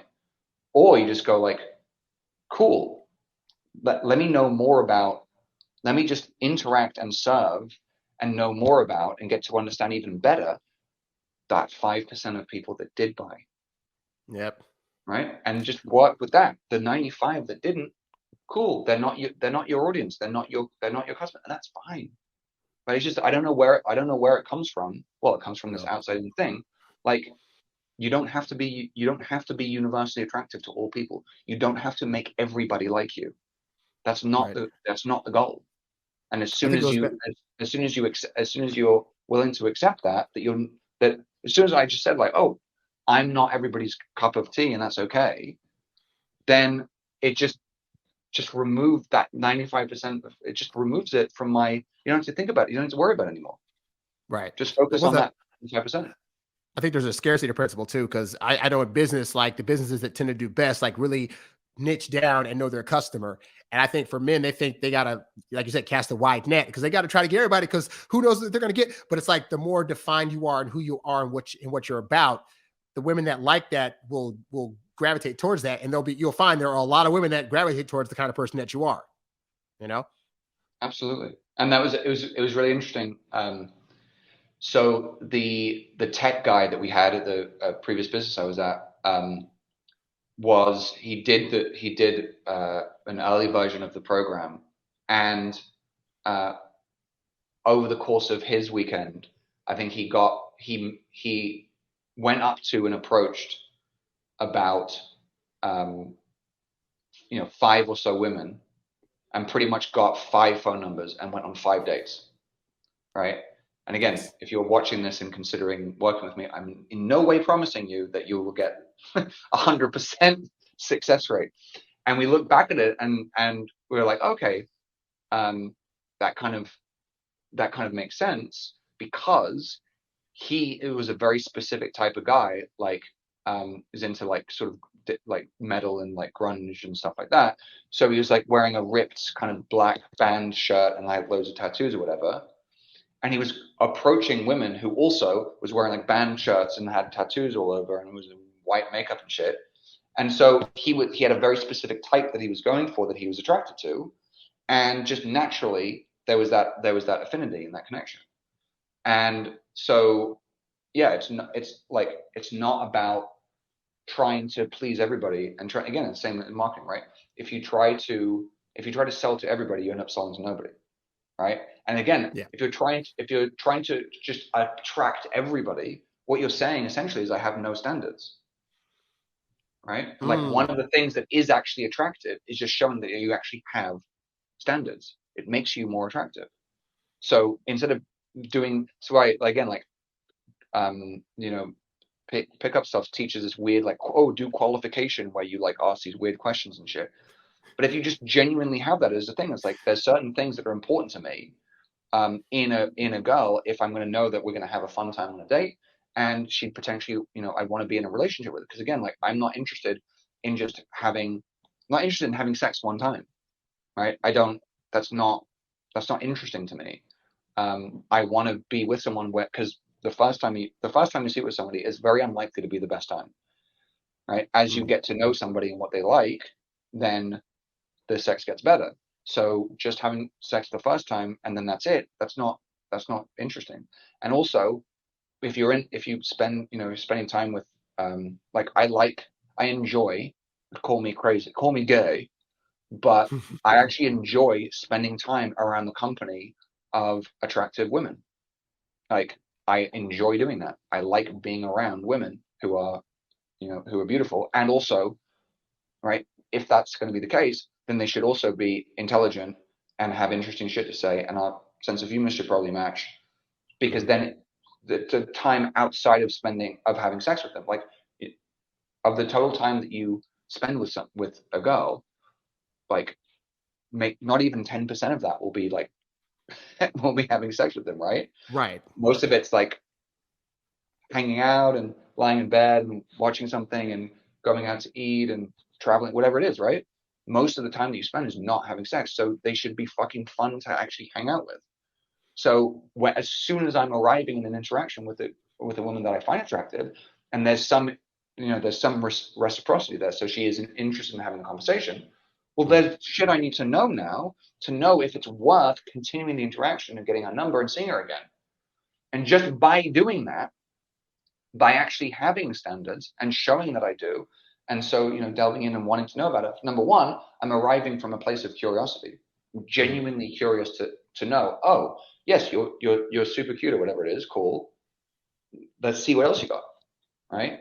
Just by doing that, and by clearly showing that I do have standards and I'm not just going to fuck anything that moves, automatically that makes her go, oh, wow, this guy actually has standards.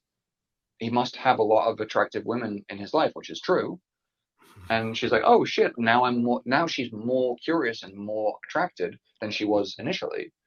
And that makes it better. But here's the key though.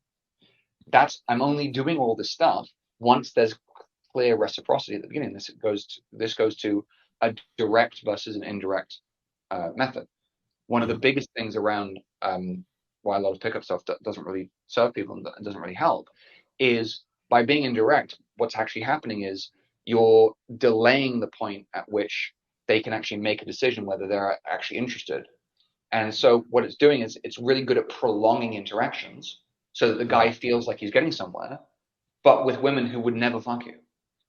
And so all it does is it ends up with you investing more emotionally, thinking you're getting somewhere, because you're delaying the point at which you can actually make a decision.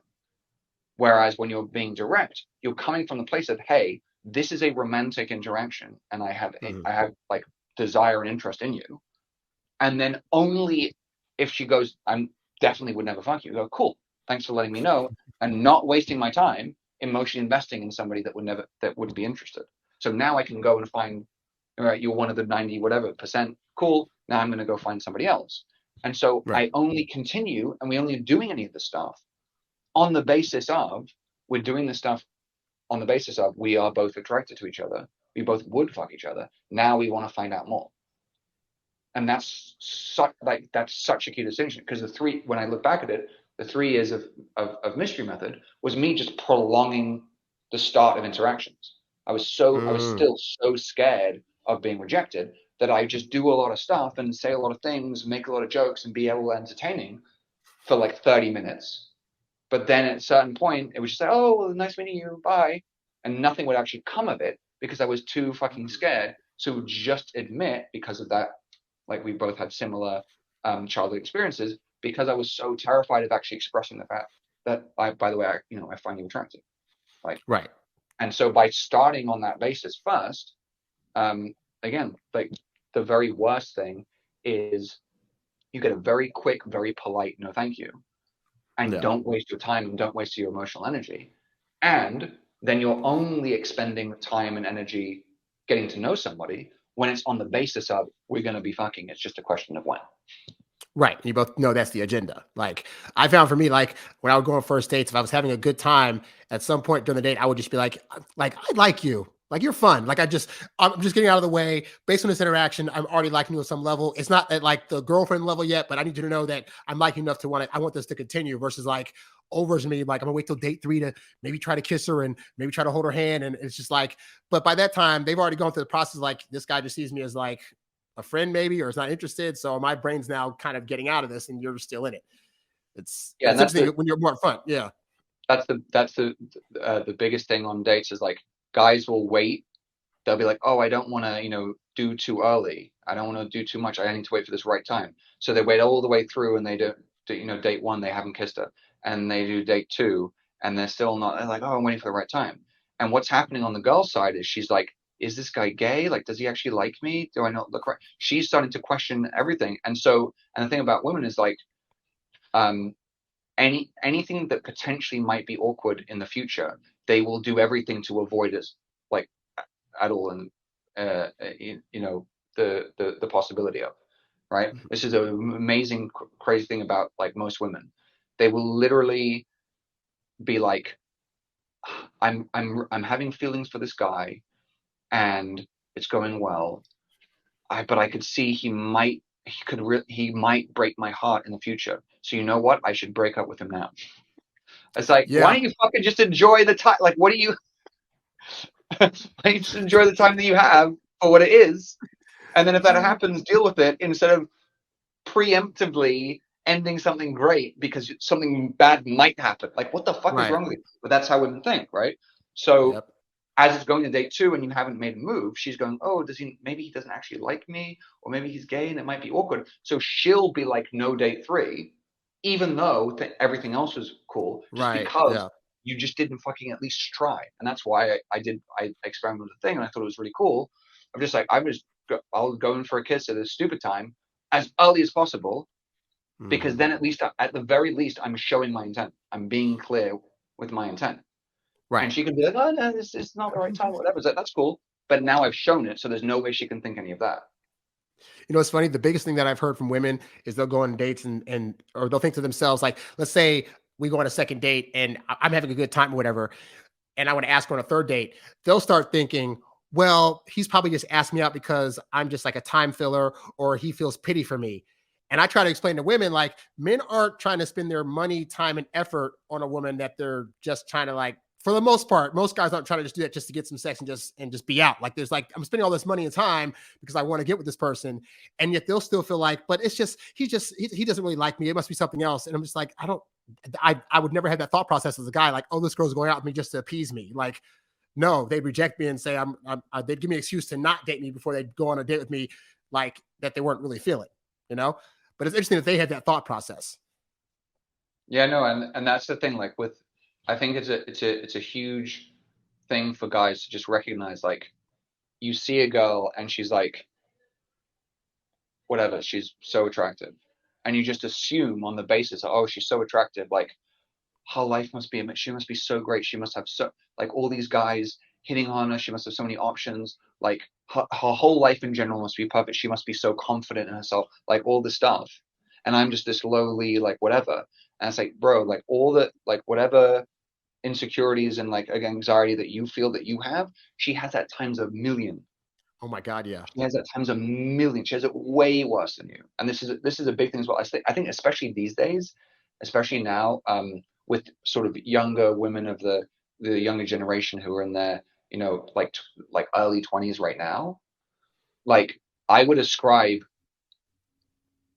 the vast majority, like when a guy's going up and sort of talking to a girl or whatever it is, especially like an in-person interaction, guys go like, oh, she's being like cold or whatever, she wasn't interested in me, like she doesn't like me, like whatever it is. I would honestly say the vast majority of the time she is just socially anxious. Like she doesn't actually know how to interact with you. She's really unsure of herself, and so she's putting up this sort of like this bitchy exterior because she doesn't know what to say. Like, but she probably does like you, but she just doesn't know how to do it. Yeah. And so the more you can arrive from a place of curiosity and playfulness and compassion and understanding, and just do one of the things Nick Sparks said in one of his talks, which I thought was great. It's a great frame of thinking about conversation. Is like she's like, basically, I'm the guy, so I'm going to be leading this, and she's a girl, and she's sort of this cute, like, you're being playful with her, almost she's like a little kid, like she doesn't get it, right? And so it's like, I'm going to teach you how to have a conversation, right? So you can just do these little playful things, like, all right, this is the time. So one of the, like, as an example, right, one of the fun things I'll often do is the way I do the structure of the very first 10 seconds or so, the first, what I call conversational tension point, right? This is just grabbing attention, explaining, this is what's going on, this, I'm me, you're you, this is why I came up to you, this is what I want to have a conversation, whatever it is, right? At the end of that, what I always say is like, I will always introduce myself first. So rather than asking, right, a lot of guys, again, we're coming from a place of giving value, not taking value. So we're not doing questions and questions and questions, because that's taking value all the time, right? So instead of asking the question, what's your name? I say, hi, I'm Ryan. And what that does is, as well as being a leading, and it's better to make statements rather than ask questions, is it gives me an opportunity. Sometimes they just go, I'm like, oh, hi, I'm Ryan. And they're like, oh, okay, hi. And then I pause a bit and I'm go, so this is usually the time when you say your name? Like, do you not know how to fucking talk? Like, right? And it gives me an opportunity to just playfully, like, jab them and just be like, all right, let me show you how this works. Like, so now you say your name, and then I'm going to say a thing, and then you say, there, you know? And yeah, I just think, like, rather than sort of taking offense at their reaction to you and assuming like, oh, it must be that they're not into me. Again, like, she's probably just has a bit of anxiety herself, and that's okay. Yeah, very true. Very true. Last thing I want to talk about, and I don't know quite how to word this as a question, but I want to talk about the topic of masculinity. I know it's a thing that's very heavily pushed in the pickup community, but also just by authors in general, especially male authors, about the experience of trying to be more masculine, how women take masculinity and what they want to see from a guy to be able to differentiate. And I don't know what your experience has been in that realm. I know my dad died at 9 years old, so I grew up around mostly women, and a lot of the ways that I was being in like my high school years, my early college years, I had speaking patterns and at times movements that were of a more feminine nature. And I felt as though at times that could possibly be pushing, not attracting women, basically. Whether that's true or not, that's what I felt at the time.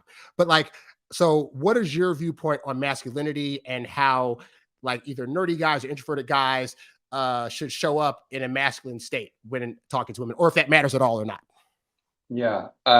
So I'd say the first thing on that, like, this idea of what alpha is, and like, oh, we, a lot of from pickup to dating advice to red pill to like all guys seem obsessed with this thing of like you have to be alpha, and there's this, again, going back to sort of tastes and preferences that guys are ignoring. Like there's this one universal thing of like alpha, right? Alpha is the highest top thing that every guy should be, and all women are all attracted to this thing that's alpha, and that means whatever, like chiseled jawline and like big muscles and like dominant and whatever it is, right?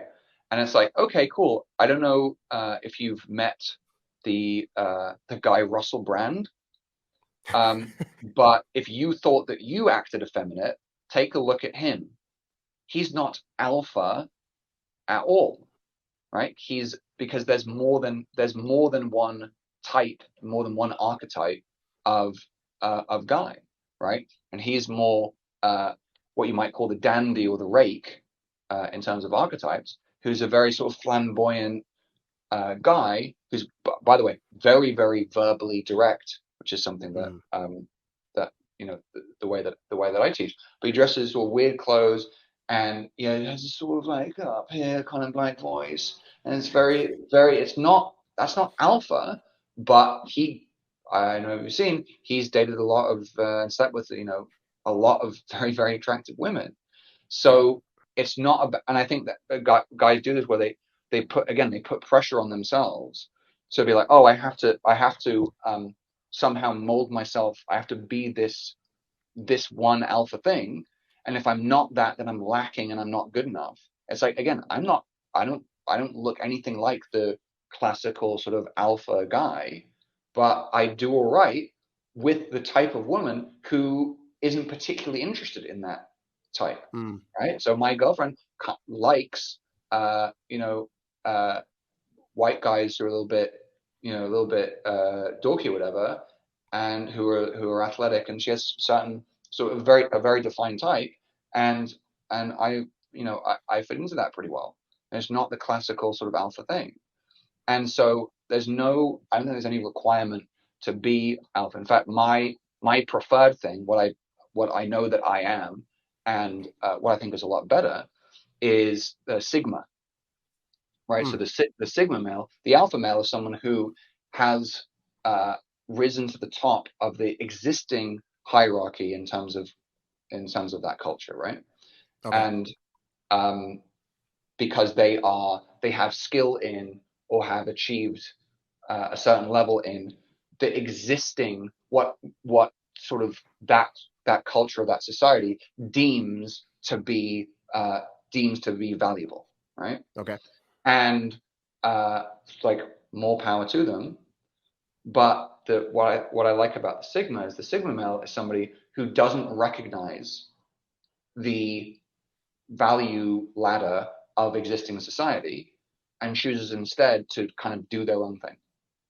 Okay. So they decide what is important and valuable to them, and they excel at things that, while not necessarily recognized by wider society as being important and valuable, for him is what's important to him.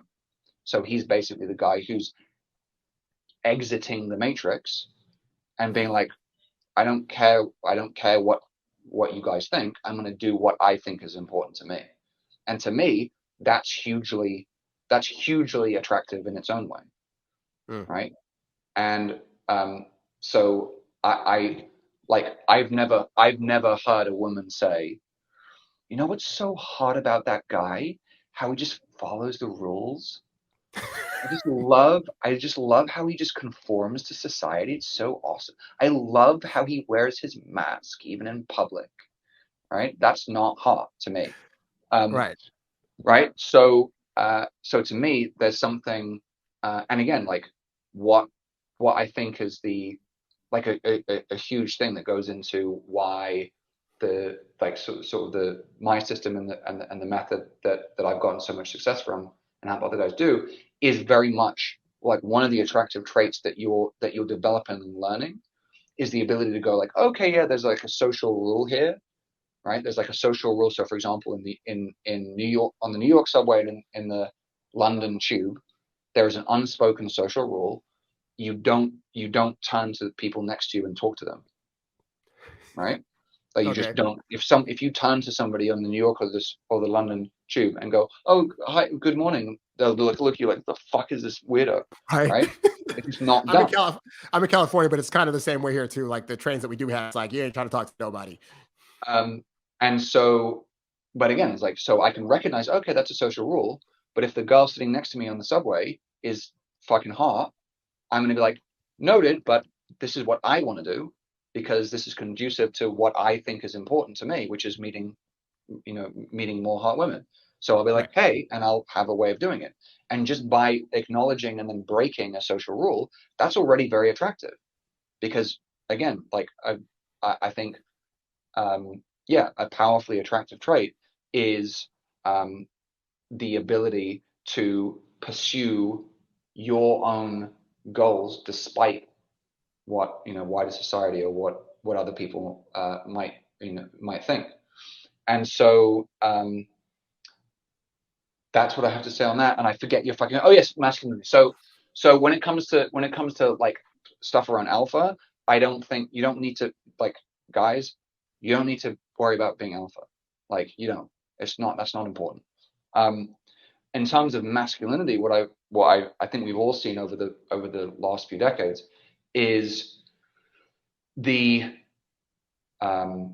shift in society to basically reduce the masculine and feminine polarity down to basically nothing, right? So it's like, there's a million genders and it's non-binary, and masculinity is toxic and everybody's the same, and just there isn't that. And so we've had women ending up with men not being willing, even if they do, like, we all have it innately, to be able to embody and step into that masculine role and be masculine.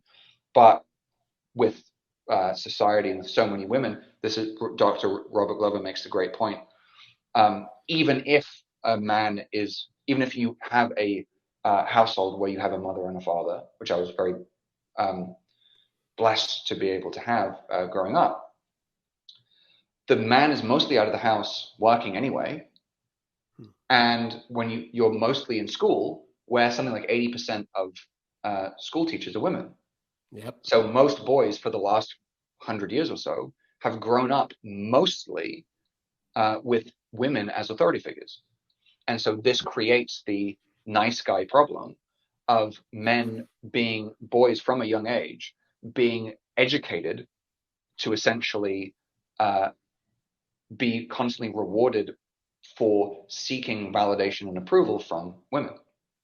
And so this goes into the nice guy behavior patterns are what he's just been taught of: be docile and non-confrontational and not masculine, and do whatever the woman says, or do whatever you think the woman wants, or hide what you really feel and what you really want, and don't express what you really want and what you really feel, for the expense to make sure that the woman is giving you approval and validation, and you're never risking any kind of confrontation or where a woman might give you disapproval. And we've seen the shift where the man being unwilling to step into that masculine role, which tends to be more disagreeable, right?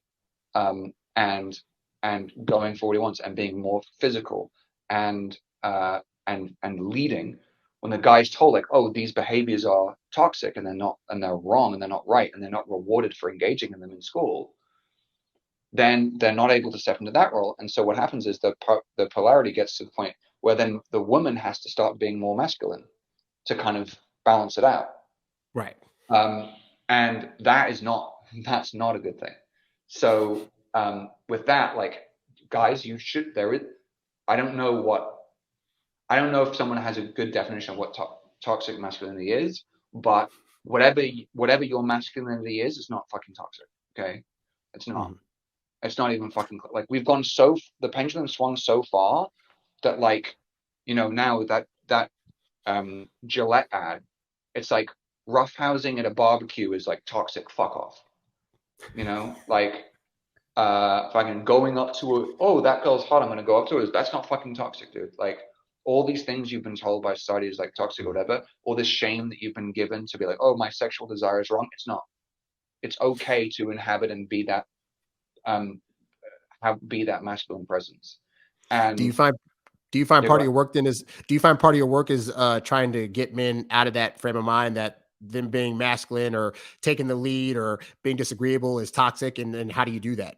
Yeah, so what I like, one of the first, because I'm not saying again that like being direct and whatever is like the only way, but what I tend to find is with most of the guys that I help, the pendulum again has swung so far, and they have in terms of their ability to express themselves, they've basically been given this like a Ferrari, whatever the fuck, and it can go like, if you do the pedal all the way down, you could get up to like 200 miles an hour, right? Mm-hmm. And they've been given this like amazing thing, like we have this incredible gift of this body and this existence, and we have consciousness and all this shit. We're given this incredible thing, but they're like only willing, because of everybody telling them like, oh, it's dangerous and it's toxic and it's bad and it's evil. They're only willing to really push the pedal down to go like 20 miles an hour, 30 miles an hour. And there's this whole range of expression that they're just not willing to access because they're so afraid of like crashing a car, of it being bad, of being judged negatively, of whatever it is. And so part of my thing is just like what I help them to do is just to align, often for the first time, to align their intent, like how they really feel, what they really want, with their actions and their words, so that everything is all aligned. So I get them to, again, we go through these experiences, and then by the time we're putting everything together and they're doing a full approach, they're going in front, starting like eye contact, body language, stopping, getting into a conversation, express like this is me. I want, I'm interested in you. This is, I want to have this conversation. They're doing that, right? And getting into like complimenting women specifically, like physically, on whatever it is that they find attractive about them, which for a lot of guys is like, I've blown their mind. I can't do that. Oh no. I couldn't possibly say to a girl that like her ass looks good, right? It's like, oh, that's the most toxic thing ever. But when they're doing it the right way, what they're doing is they're just aligning everything. It's like their words, their body language, their intent is all aligned, and just experimenting with what does it feel like to go all the way to 200? Like, what does that look like? And then so that you can calibrate and push back. Because if you're only willing to go to 20, you don't know what calibration even looks like. And a lot of the time it's the first time where they're like, oh shit, I just said exactly what I felt. I said exactly what was on my mind. I told that girl she looked fucking hot, and holy shit. And most of the time she's like, oh, thanks. All right. So just aligning that, because that's the thing for women. Guys are often scared of, like the average guy, maybe somebody even listening right now, they're like, oh, it's telling a girl that, telling a girl that her ass looks good. That's like, she'd say that she'd slap you. She'd say that you're creepy. And number one, never happens. And number two, when women say creepy, what they're usually actually expressing is this: they're feeling an incongruence between your words and between your subcommunication, your words, your body language, your intent. So what feels creepy to a woman and why she will express it is not that you're expressing yourself and using maybe sexual language or something. That's not what's creepy to them. What's creepy to them is having a guy come up and use like really, use whatever crazy, like something super sexual, but everything else about the guy is like very, very reserved and like nervous. Or like a guy who is clearly in, like by his how he's, his body language and how he's looking there and stuff like that. It's like looking at whatever it is, but then the words that he's using isn't in any way reflecting that. That's so basically for most guys, being indirect is going to be creepy for most women. And that's exactly what I experienced, because I was using all these routines and all these lines, but then I was deep down, I was like insecure, and I was like so worried about being rejected, but I was saying all this stuff like all this like confident stuff, and it just didn't match. And they just look at you like there's something off with this guy. That what's creepy is not aligning those things. If you align those things, nothing you say can be creepy. And it's funny because they're being indirect because they don't want to appear creepy, but the woman can feel that they're not being authentic, which then makes them creepy. Dead on. Bang on. Oh, man. Well, this has been a fantastic conversation. I love talking to other people that are doing the coaching of men and talking about this kind of stuff. Where can other men find your work if they want to work with you? Yes, you can just go to ryanblack.us. Excellent. And there's a whole bunch of stuff. There's some articles, and there you can kind of choose your own adventure. So I've got a free script that you can download for some instant ways to kind of connect better online on dating apps. Some stuff around like making your profile better, all the way through to some free trainings and some various things, and more information about the programs that I do as well. Awesome. Well, thank you very much, Ryan, for coming on the show and having this conversation. I'm sure the guys that are listening learned a whole lot, and we are very grateful for you coming on. Thanks so much for having me. No problem. For the rest of you guys, be sure to go to my website, introvertdatingsuccess.com, for various eBooks, audiobooks, and programs, all designed to help you date as your introverted self while still getting your precious alone time. You can find this show on Apple, Spotify, Google, wherever podcasts are found. And you can also go to my YouTube page, youtube.com/HarryWilmington, to watch us interact with each other on this platform. That's all I got for today, guys. I'm Harry Wilmington, and I will catch you guys on the next show. I'm out. Peace.